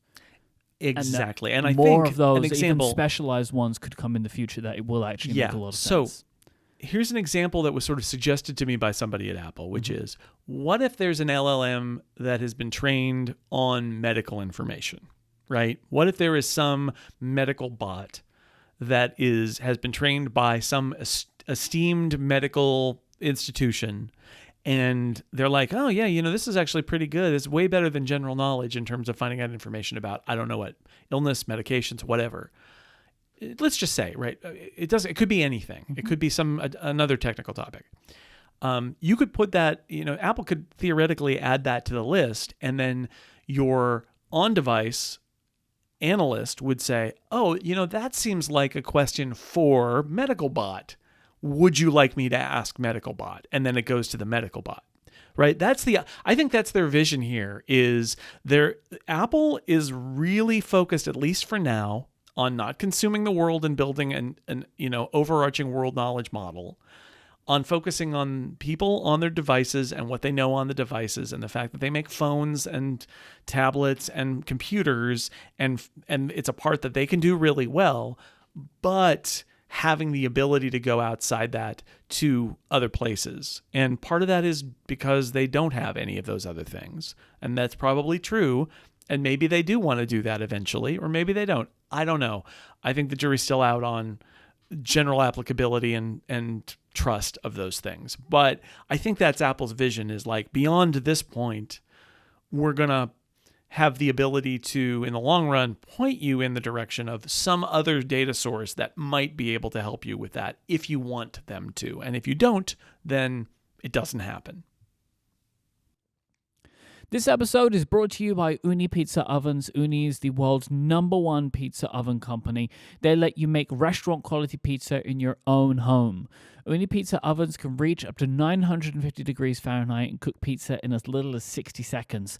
This high temperature is what separates the pizza that you'll make in an Ooni oven from those who'd make in a conventional oven. And they are incredibly quick to heat up. You'll be ready to go in just 20 minutes. Trust me, this is enough time just to get your toppings ready. Whether you want authentic wood-fired flavor or the convenience of cooking with gas, it doesn't matter whether you're looking to cook with wood, charcoal, gas, or even electricity, there is an Ooni oven that fits your needs and lifestyle. Ooni have designed ovens like the wood pellet-fueled Fira 12 and the multi-fuel Karu 12G for maximum portability. This is made for people who like cooking on the go, camping, getting out into the wilderness, those that want to be the most flexible. But if you want both the convenience of gas and love the flavor of wood-fired cooking, and you want the option, then Ooni's Karu line has you covered, because you can get wood or charcoal right out of the box. It's super simple. Or you can get their optional gas burner for cooking flexibility. And now they have Ooni's electric Volt 12 pizza oven, which you can use to make pizza both indoors and outdoors. This is the oven that I have myself and absolutely love. It's fantastic. I really love the ability to be able to cook pizza in my own home to an excellent degree of all of the toppings that I want, just the way we want it. Me and my wife make them together, and it's a really fun time.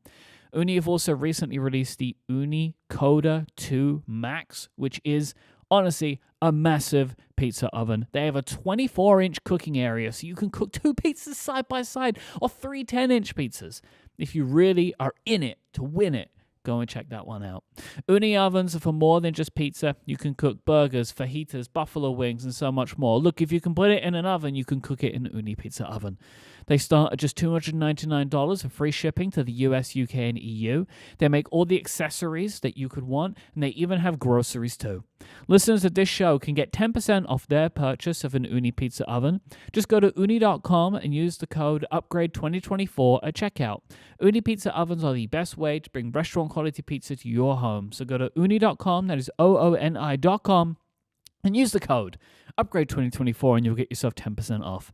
Our thanks to Ooni Pizza Ovens for their support of this show and Relay FM. Is it time to talk about the feelings? Yeah, let's talk about the feelings. We can talk about them. Disclaimer for the feelings segment of the show. We are, or I am at least, I'm sure you will agree with me, going to ask for your grace, listener.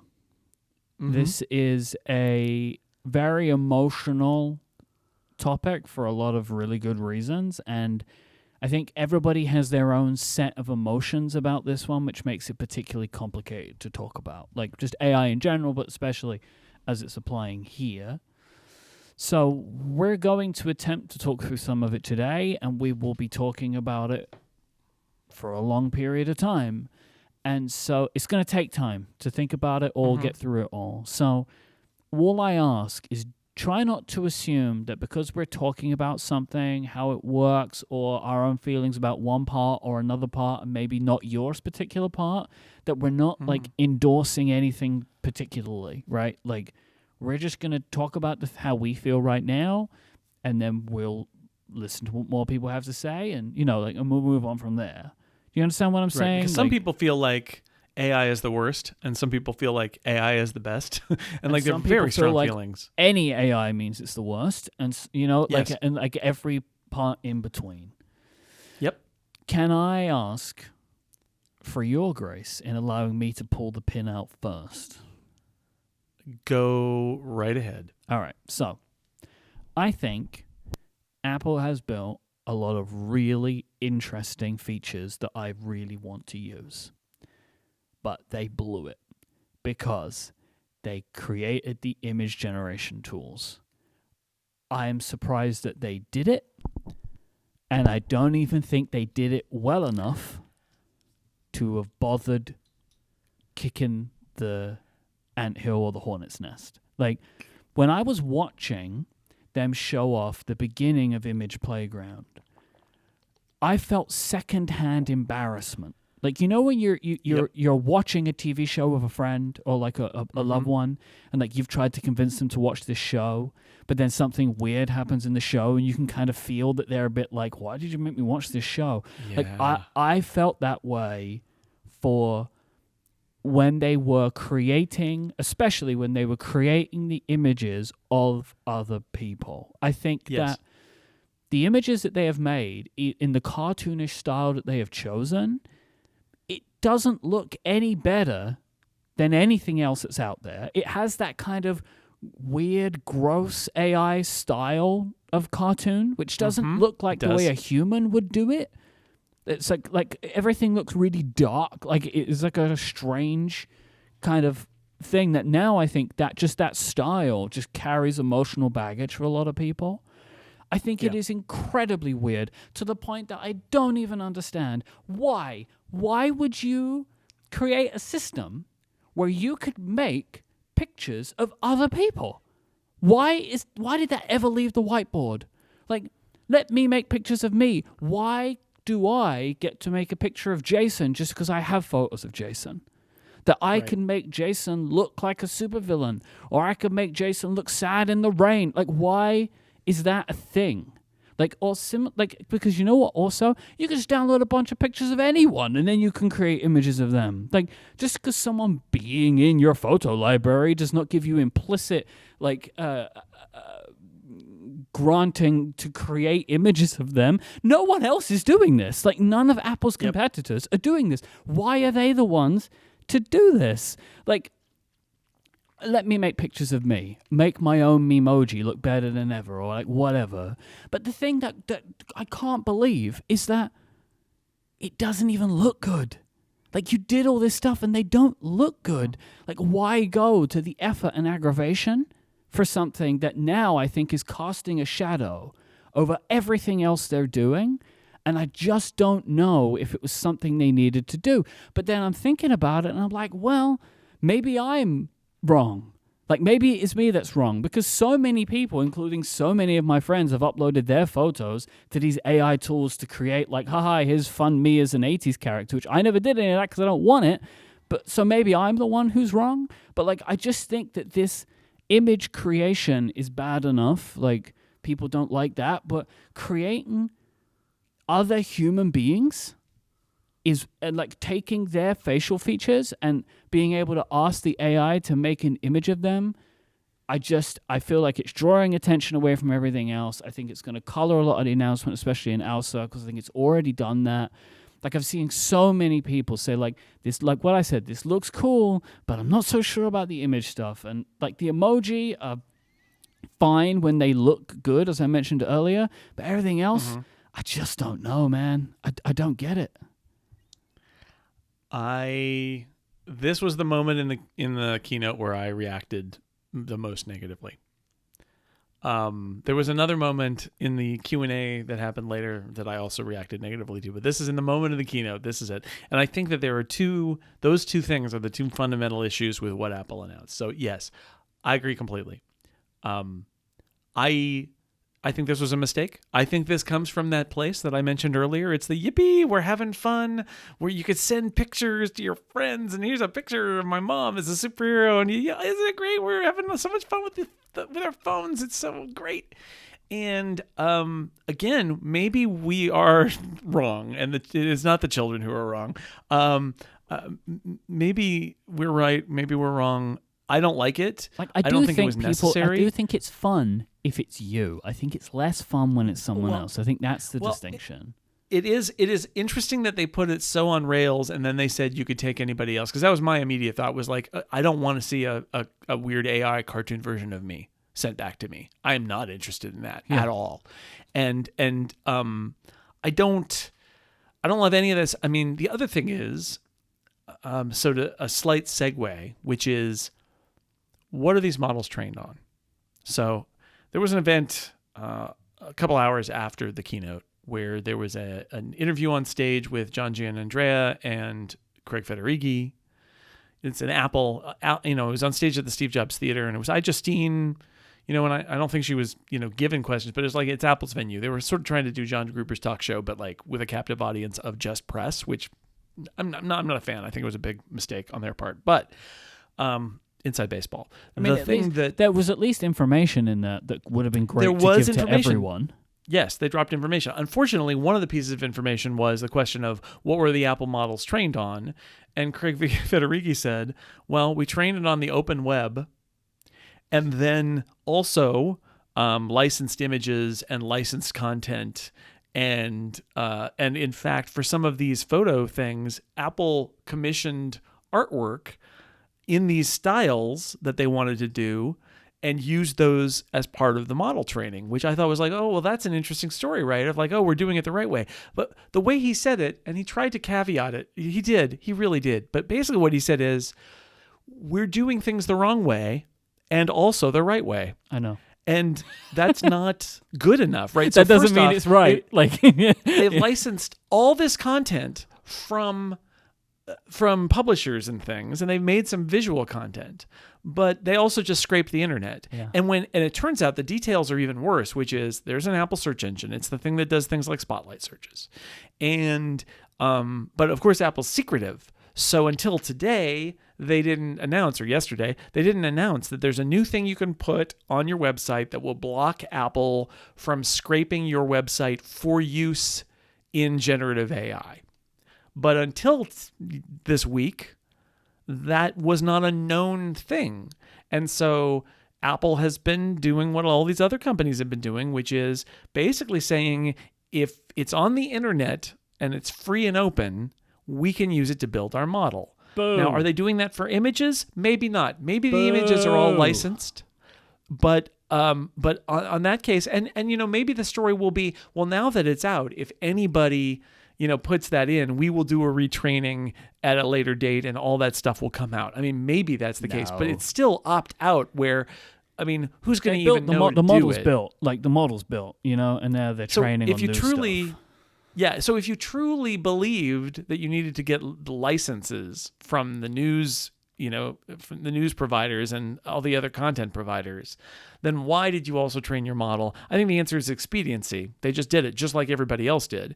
And I think it was Casey Newton who pointed out, like, that statement went by and like, are we just all okay with the idea that any tech company can take the entire web and all the content on it and nobody's granted them a license and they can just use it to build a whole system on their devices that they sell? Very disappointing. So it is because this is the bottom line is, I think you look at this event, here are my feelings.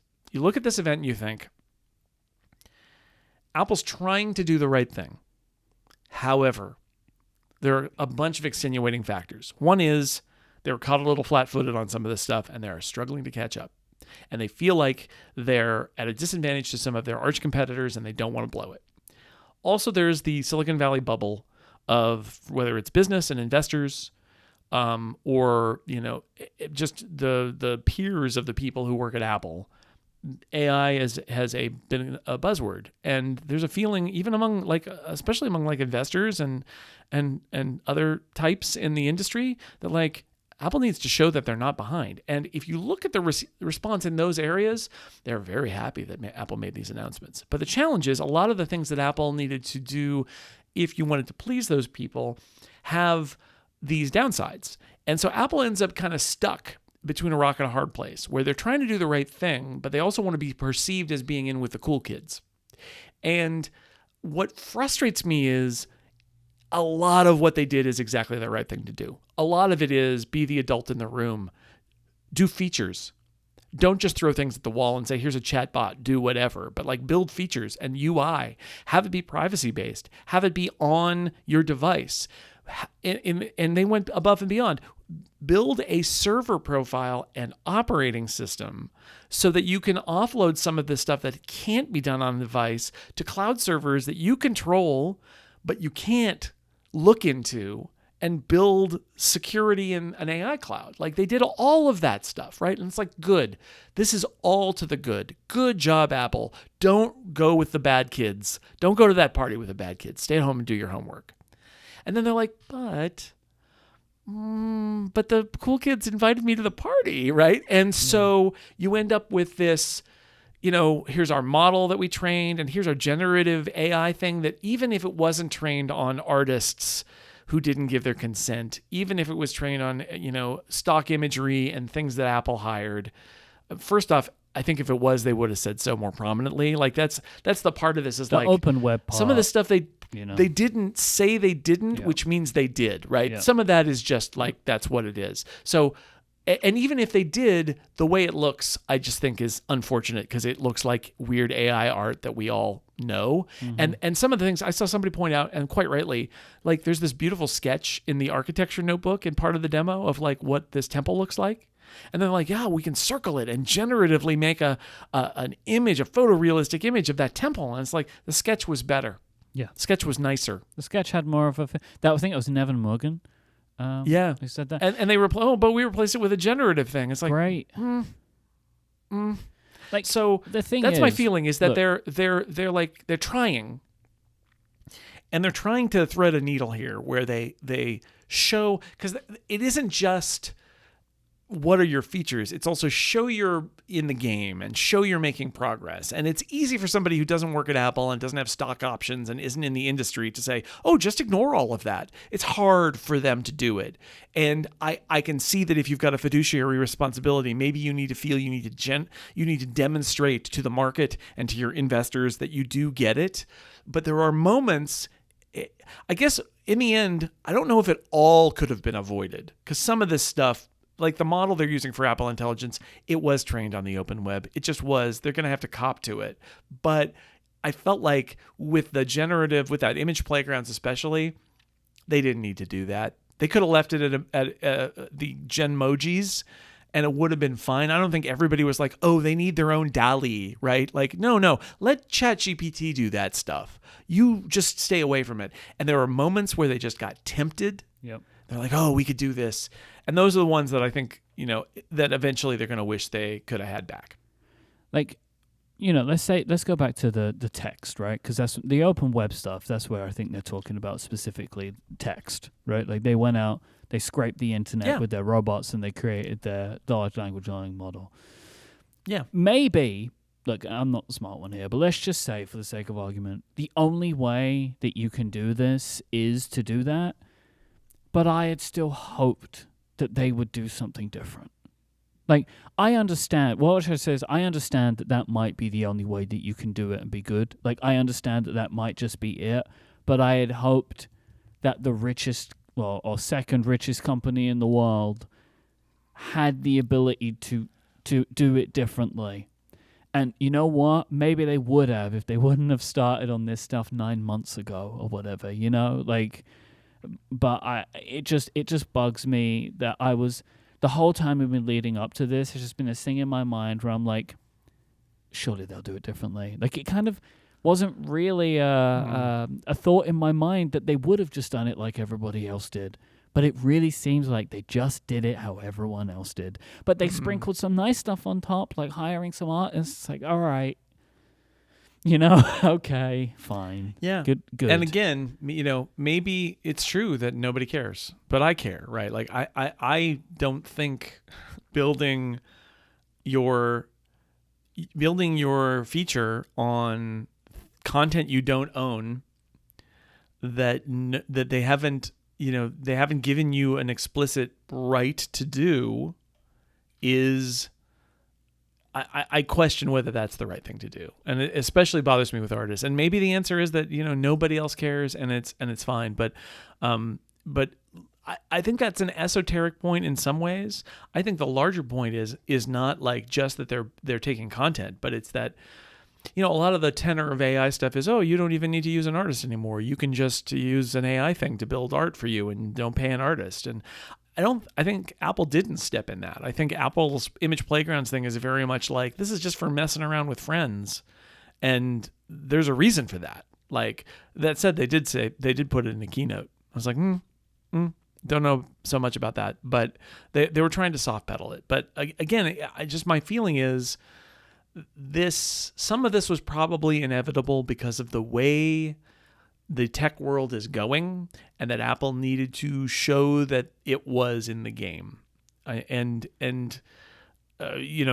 James Thompson just said in our Discord, oh no, a $3.1 trillion company might be a $2.9 trillion company. But it's like the incentives are misaligned. The people who run Apple are, have stock options. Their incentive, at least in part, is to, keep the stock up. And we all want Apple to be better than that, right? And I think that Apple has core beliefs, and Apple does a better job than most companies at following them. But there are limits. And like, AI is very energy intensive, and they want to talk about leaving the world a better place and having being able to offset all of the energy use of their devices. But like, it doesn't change the fact that if you're loading your device up with AI models, you're going to be using a lot of power on devices that will then need to be charged. And you're going to use a lot of power in the data center. Even if you're using efficient Apple Silicon servers, they're still using a lot of power. And like, there comes a moment where they're like, yeah, we know, but we feel we gotta do this. Like, this is the time. We can't let this go. And I think in the long run, what they may be thinking is, if we let this go, it might be an existential crisis for Apple. That if Android leans into this stuff and it proves to be a game changer, it's not going to matter that Apple stuck up for what was right, because Apple will go out of business because the iPhone will be killed by Android. And I know that's an extreme view, but I can see why people at Apple would feel that way. I genuinely believe we are at the first time in the history of the iPhone where that has actually become a possibility. I believe that is a possibility. That if Apple said, we're not doing this, then they run the risk of losing their business from the iPhone. Because, and as you're saying about the incentives, you said about the incentives thing, like I understand, they maybe, and I understand the idea that they care about Wall Street and Wall Street care that, like, I get that. I also imagine a scenario where the incentives of, we want to be the best technology company in the world for consumers. I believe today that does include AI, because people want these features, and they want them more, and they want them faster. You can see how these apps, these services are being used, and they are being used by people that do not listen to this show. And like, they need to be in this world. I think we both just hoped that they would, because this is the thing which annoys me. So many of the things we've spoken about in this episode are the exact example of doing things the Apple way, but then they did some stuff not their way. And that's right. And that's what overshadows everything, because you did things bad ways and not even really good enough. So what was the point? Yeah, I think if we're down on some of this stuff, and like image playgrounds, I don't like it. I don't like the idea of it. I just don't like it. I think that the whole generative image thing, like Genmoji, is as far as I'm willing to go right now. Too.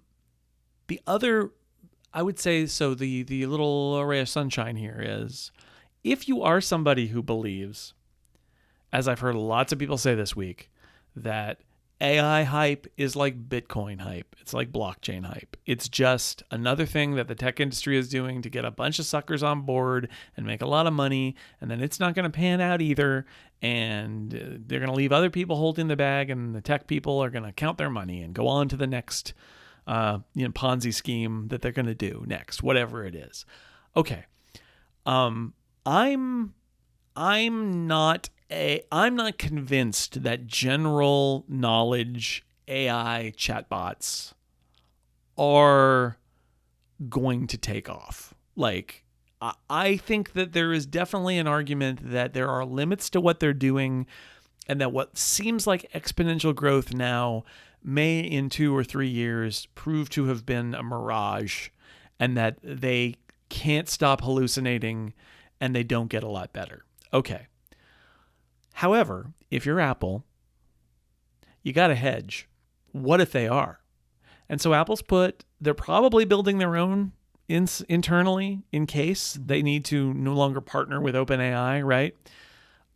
But they put OpenAI in there. They put ChatGPT in there. They're like, all right, well, you know what? In 2 or 3 years, if this doesn't pan out and it's all dumb, they'll just take it out because they've got their other models. And if their other models are more limited, and it turns out that that's actually what the future is a whole bunch of limited models that are focused on things like your user's data set and your context, and that there are other ways to get the knowledge out there, but the GPTs of the world are never going to be that great, amazing artificial intelligence dream, then great. Like, they will have not particularly integrated ChatGPT or others into the operating system. It's at arm's length.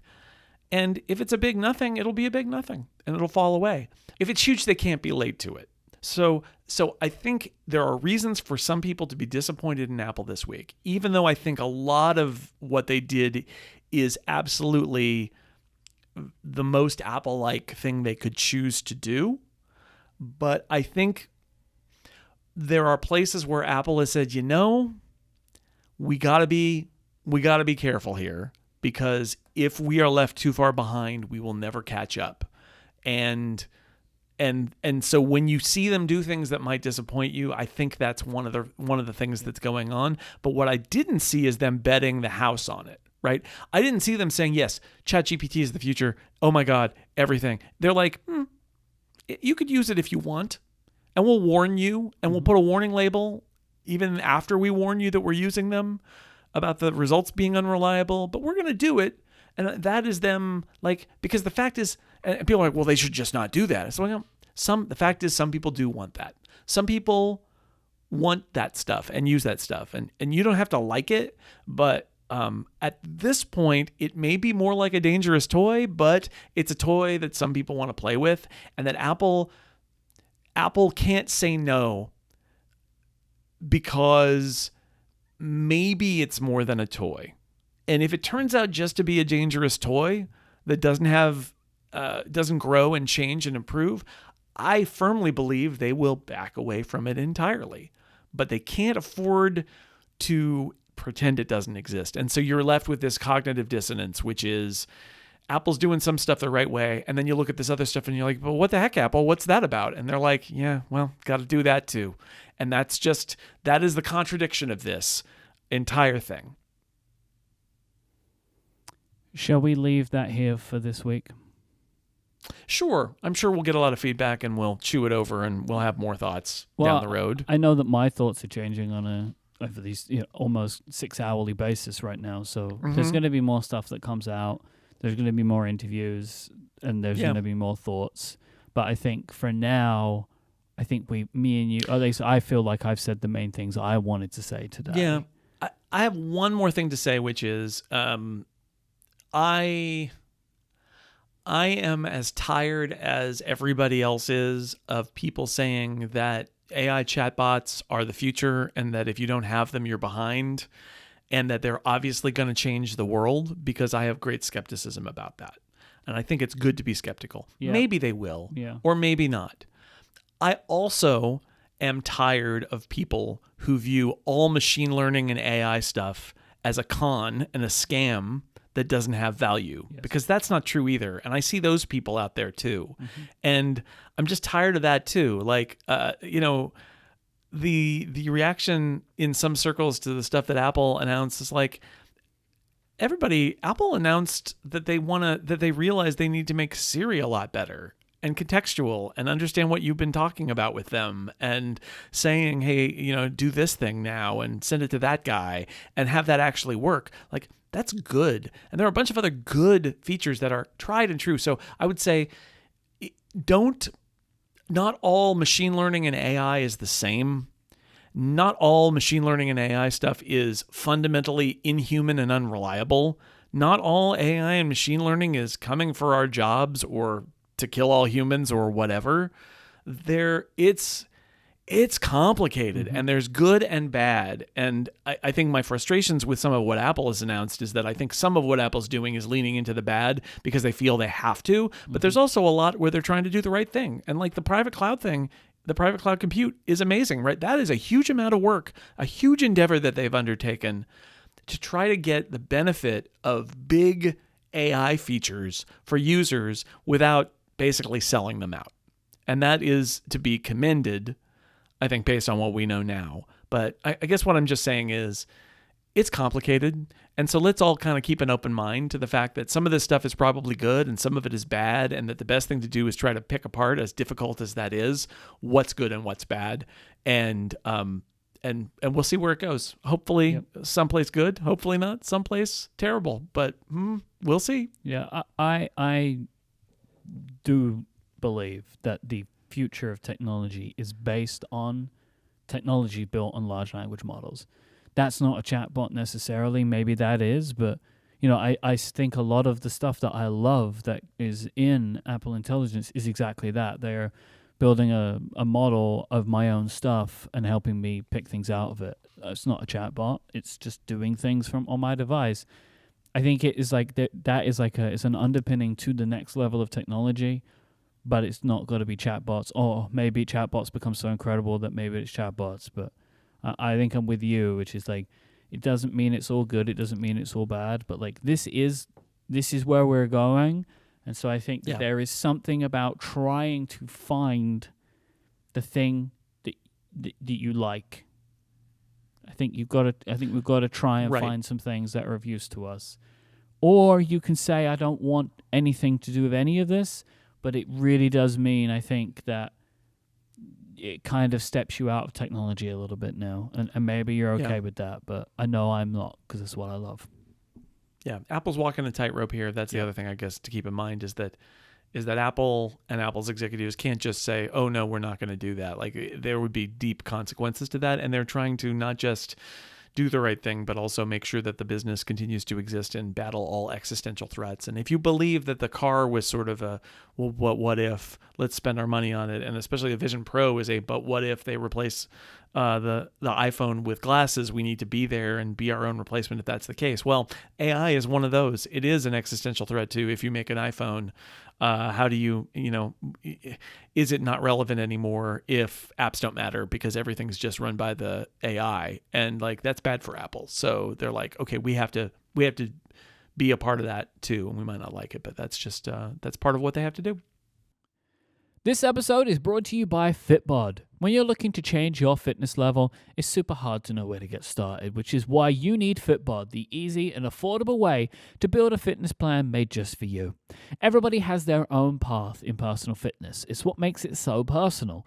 So Fitbod makes sure to use data to customize things to suit you perfectly, adapting with you as you improve, making sure every workout is challenging, pushing you to make the progress you want, but in the most safe way. Your muscles will improve when they work in concert with your entire musculoskeletal system. This means, though, that overworking some muscles and underworking others can negatively impact your overall results, which is why Fitbod tracks your muscle fatigue and recovery to design a well-balanced workout routine. This also means you're not going to get bored, as the app will mix up your workouts with new exercises, rep schemes, supersets, and circuits. Superior results are achieved when this workout program is tailored to your unique circumstances, whether this is your body, your experience, your environment, your goals, or a combo of all of them. These are all stored in your Fitbod gym profile. Fitbod will then track your muscle recovery so you can avoid burnout and keep up momentum.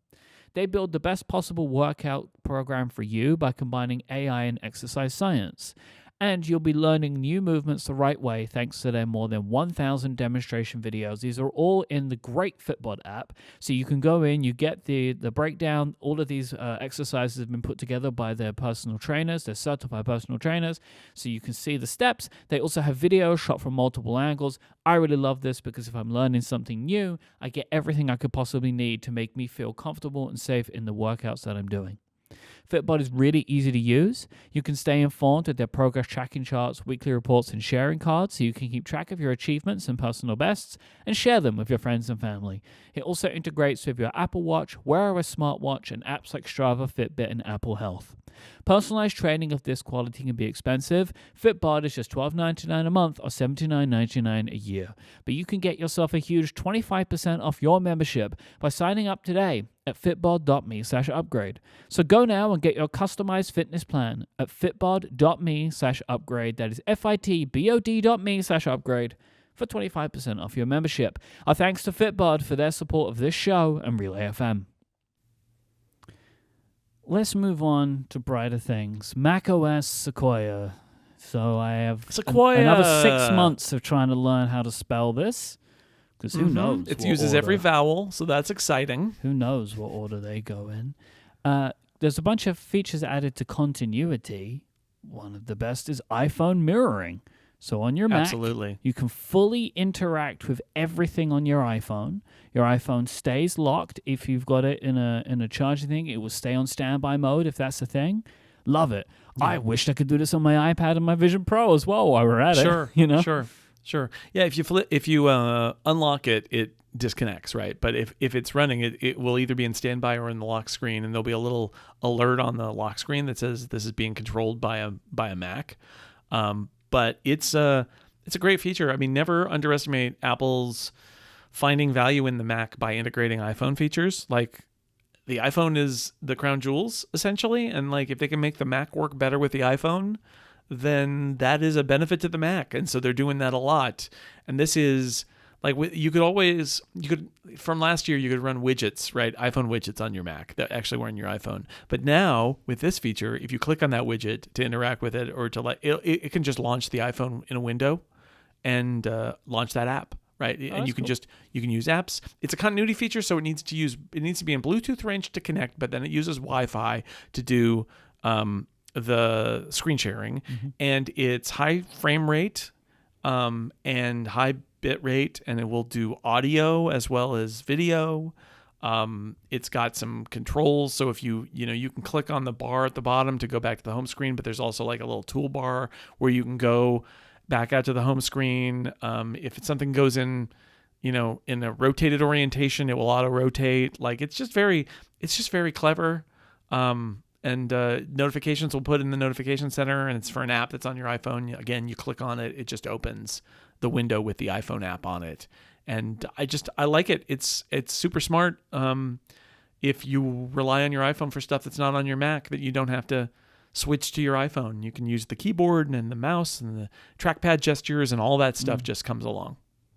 And coming later will be what seems like a seamless, like, drag and drop of like content between devices into files or anything else, or Safari, or like Apple's apps that use it, and anybody else that uses the drag and drop API for files. It will just work that way too. So you could literally just drag a file in and it opens it up.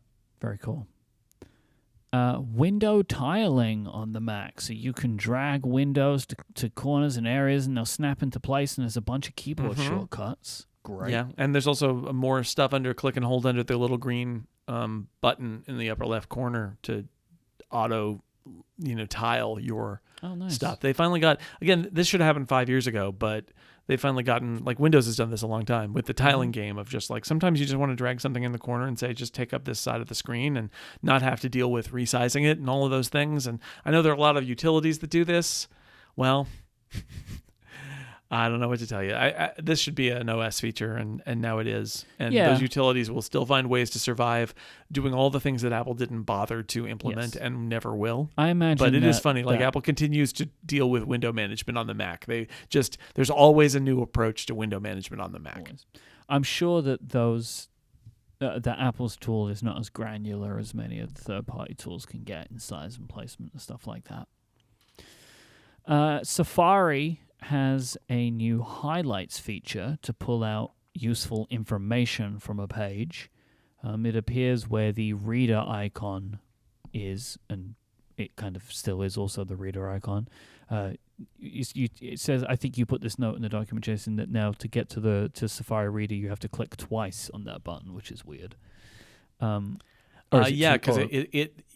the little button where it says reader, that goes in, that becomes the summary button, and you click and the little summary pane comes down with all that information, and then there's a button on there that says, open in reader. So that is an interesting choice they made. I think that makes sense. Like, I think it would be interesting to have that information and then read. Like, to me that makes sense anyway, but maybe that's the kind of person I am. the reader itself does have some new features too, like a table of contents and the summaries. And the summaries are created on device on Apple Silicon Macs.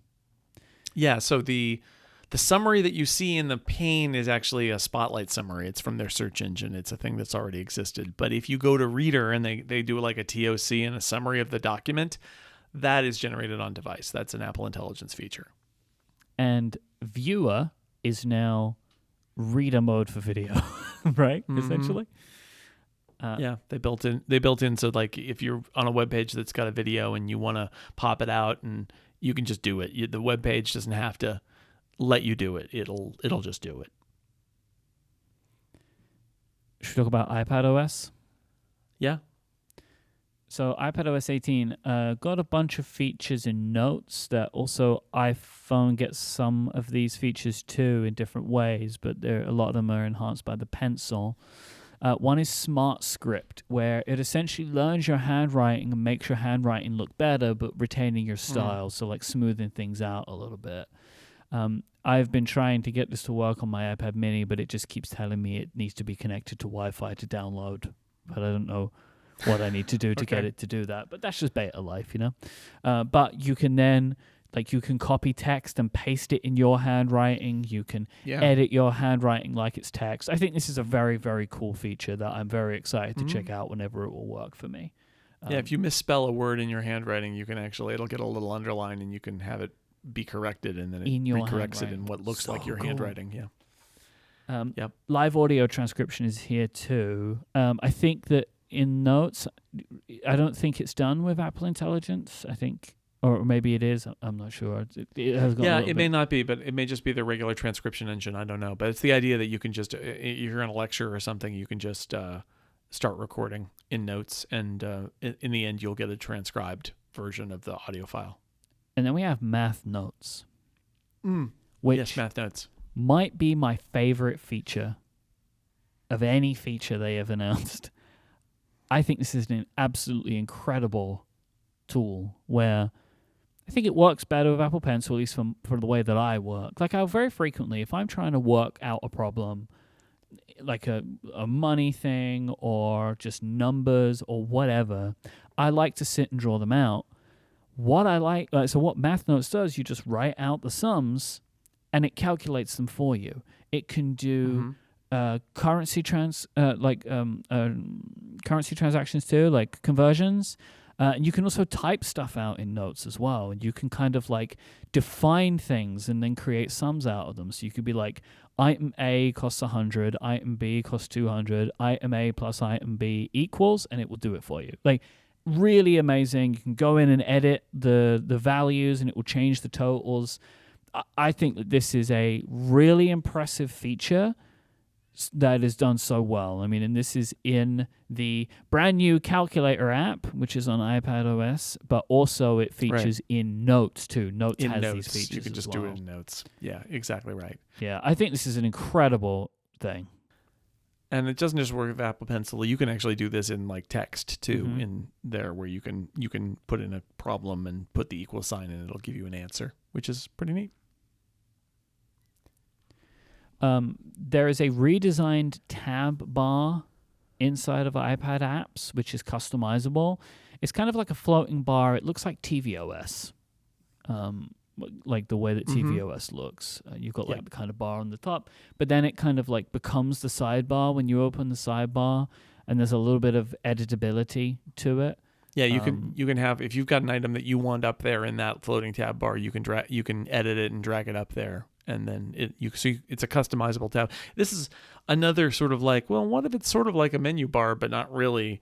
It's content segmentation, so it's the usual thing where Apple is like, oh, this lets your content come to the fore, and like, okay, all right, it does. I'll need to use it and see, but it's another tweak where they're like, let's just get the sidebars out of the way, and okay, we'll see.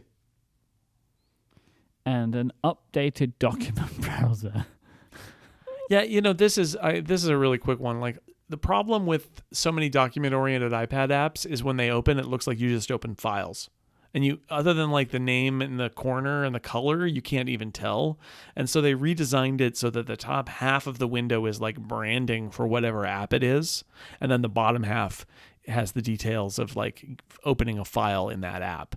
And I think literally it's because a lot of users, and I've done this too, you open an app that opens to the document browser and it's using the Files document browser interface, but it's in that app. You open it and you're like, wait a second, am I in Files now? And so they've tried to give it a little more branding so you know, oh, this is numbers, or oh, this is pages, or whatever. Federico, I saw him comment, and he wrote in his article about this too, which is that iPadOS this year basically got 2 features that were unique to it, which are those 2 that we just mentioned. And my thought was, that is sad, but hey, at least you didn't have to wait a year for the home screen customization. Exactly. Which is the normal way of things. So yeah. No, I was impressed that the iPad actually got that feature, because I thought we'd have to wait a year. But iPad does benefit from a ton of stuff that we've mentioned. I think this year really feels like more of a, by and large, like a overall systems year because of Apple Intelligence. Sure. But there are some things that each operating system gets that are unique to it, even if there aren't that many. Like the Mac got 2 features. I mean, I think they are arguably more impressive features than the features that iPadOS got, like iPhone mirroring and window tiling. But nevertheless, it may be a little slim pickings on some of this stuff. This episode of Upgrade is brought to you by Vitally. Customer success teams today are facing a problem. How do they connect customer data back to their work? Vitally changes that. It's a new kind of customer success platform, an all-in-one collaborative workspace that combines your customer data with all the capabilities you'd expect from today's project management and work platforms. Because it's designed for today's customer success team, that is why Vitally operates with unparalleled efficiency, improves net revenue retention, and delivers best-in-class customer experiences. It's a solution to helping your customer success teams keep a better pulse on your customers, maximizing productivity, visibility, and collaboration. You can boost your bottom line by driving more revenue per customer with Vitally. And if you take a qualified demo of Vitally, you'll get yourself a free pair of AirPods Pro. So if you're a customer success decision maker actively seeking CS solutions, working at a B2B software as a service company with 50 to 1,000 employees, and you're willing to explore changing customer success platforms if you have one in place, schedule your call today by going to vitally.io/upgrade and you'll get a free pair of AirPods Pro. That's vitally.io/upgrade for a free pair of AirPods Pro when you schedule a qualified meeting. Our thanks to Vitally for their support of this show and Relay FM. They said it couldn't be done, but with watchOS 11, you can now pause your rings. Yep, it's true. You can. So if for a day, for rest, a week, for a month, until an arbitrary time, just pause them and your streaks are intact. It's kind of one of those things where it's like, I don't understand why it took 10 years. This is great, but why did this take 10 years? It's like if I break my ankle, I can't hit my goals, so I lose my goals. That's not fair. So I'm happy that they've done this, and they've also taken this as a chance to, to allow you to adjust your goals by day and stuff like that. So they've done a little bit there, which is interesting. There's a new training load system, so it will be able to rate and let you know how intense any workouts you've done are. Yeah. There are like 17 different workout types where they will actually make a guess about how intense that workout was. You can also change it if you disagree. And then they use that to sort of see how's your intensity working over time. It's almost like an understanding of the fact that it will change from day to day, but the general trends are, are they upward or are they downward? Yep. The Vitals app looks really cool. This requires that you wear your watch while you're sleeping, and you will get an overview of a selection of health metrics: heart rate, respiratory rate, wrist temperature, blood oxygen, and sleep data. I use Sleep++ from previously mentioned Underscore, and I believe that this is what Underscore is using all of this stuff to create the readiness score that Sleep++ gives you. It's like a score. How ready are you for your day? And it's using these metrics. But what Apple's doing here is they're also creating a baseline for you and letting you know if things are changing either once or there's a trend. And you, I guess, could use other data points in health to try and draw some patterns. I was talking to some friends over the weekend. They're both watch people, and we were talking about watches and stuff like that. And I was just saying to them, like, I miss wearing my mechanical watches. I have a small collection of watches that I love, but I've kind of gotten to the point in my life where it feels like it is irresponsible to not wear an Apple Watch from what it does for your health and how it tracks your health. And this is just another one of those things where it's like another thing that my watch is looking out for me for to see if something's going on with my health and to try and give me some indications as to what might be affecting me. And so, yeah, I think this is really cool. I dig this feature a lot because this is, one of my main frustrations with some of Apple's health stuff is they're like, hey, this thing changed and you don't really know what that means. But this does feel like that they're going to try and, with this system at least, try and base it on other things or make some recommendations to you. At least I hope so anyway. Yeah, I get a strong sense from this of that usual, like, Apple doesn't want to talk about medical things because then they would need to be regulated medically. And so the examples they all give are very vague. And I think that's why. I think they want to warn you about things but not tell you what those might be, because they would then have a whole other raft of regulations that they would have to do. So it's like, oh, maybe you drank a lot last night. Maybe, but like a lot of the claims, it's just weird talking to Apple about watch stuff because they don't want to make certain kinds of claims, even though that's probably what motivated them. So anyway, it's nice to have a trend view. If you're somebody, they say sleeping is a great time to take your vitals, actually. So that's why they do it that way, is they get a bunch of time for you to be still, so that they can measure you and then compare you to previous days. And it's a 28-day, I think, thing that it's doing. But yeah, anyway. Yeah. And the Smart Stack will now surface relevant widgets. Like if it's raining, it can show you a weather widget. Yep. And it also features live activities, which I'm sure when they announced this feature initially, they said it would have live activities in it, but that didn't happen. Which is great. Like, so if I've got a car coming or food coming or whatever, I want my Smart Stack on my Apple Watch to show me that information because it's completely relevant to where I am.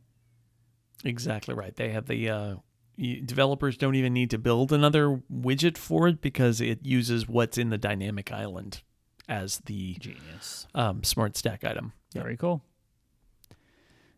And finally, visionOS 2. Yeah, it happened. So here are the features for visionOS 2. Spatial photos from 2D images.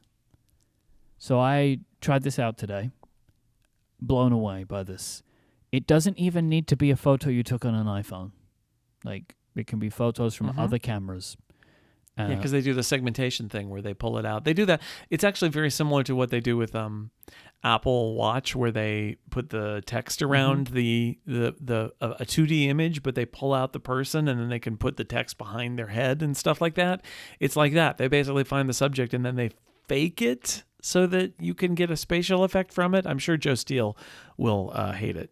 To me, it looks good. Like, I thought it looked fun. I was making some of these from photos from some of our live shows of like photos I had taken from stage of like us on stage, and I thought it looked great. I thought it was a lot of fun.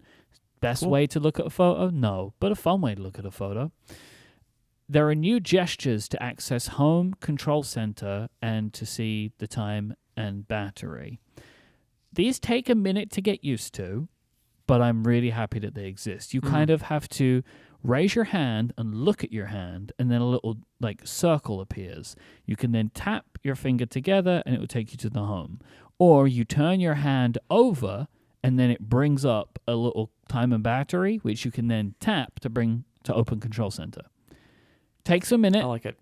But they're great, like, because this is getting rid of two really awkward interactions, which is one, pressing the button to go home or looking up to get to the Control Center. You can rearrange apps. We already mentioned panoramic Mac virtual display, so like a huge Mac monitor.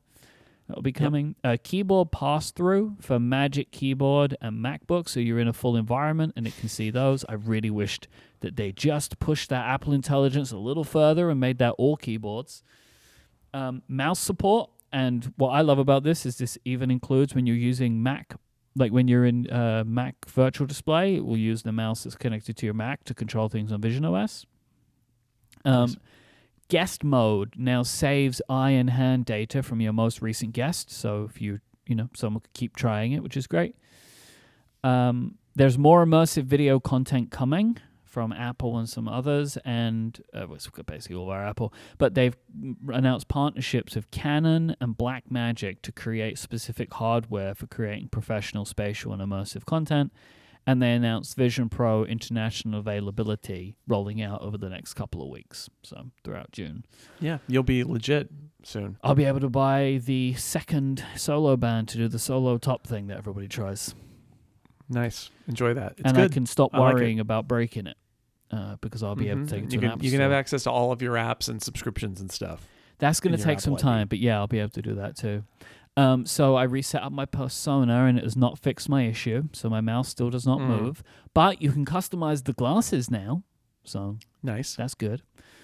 I would say all of this is really great and would have been a really great visionOS 1.5.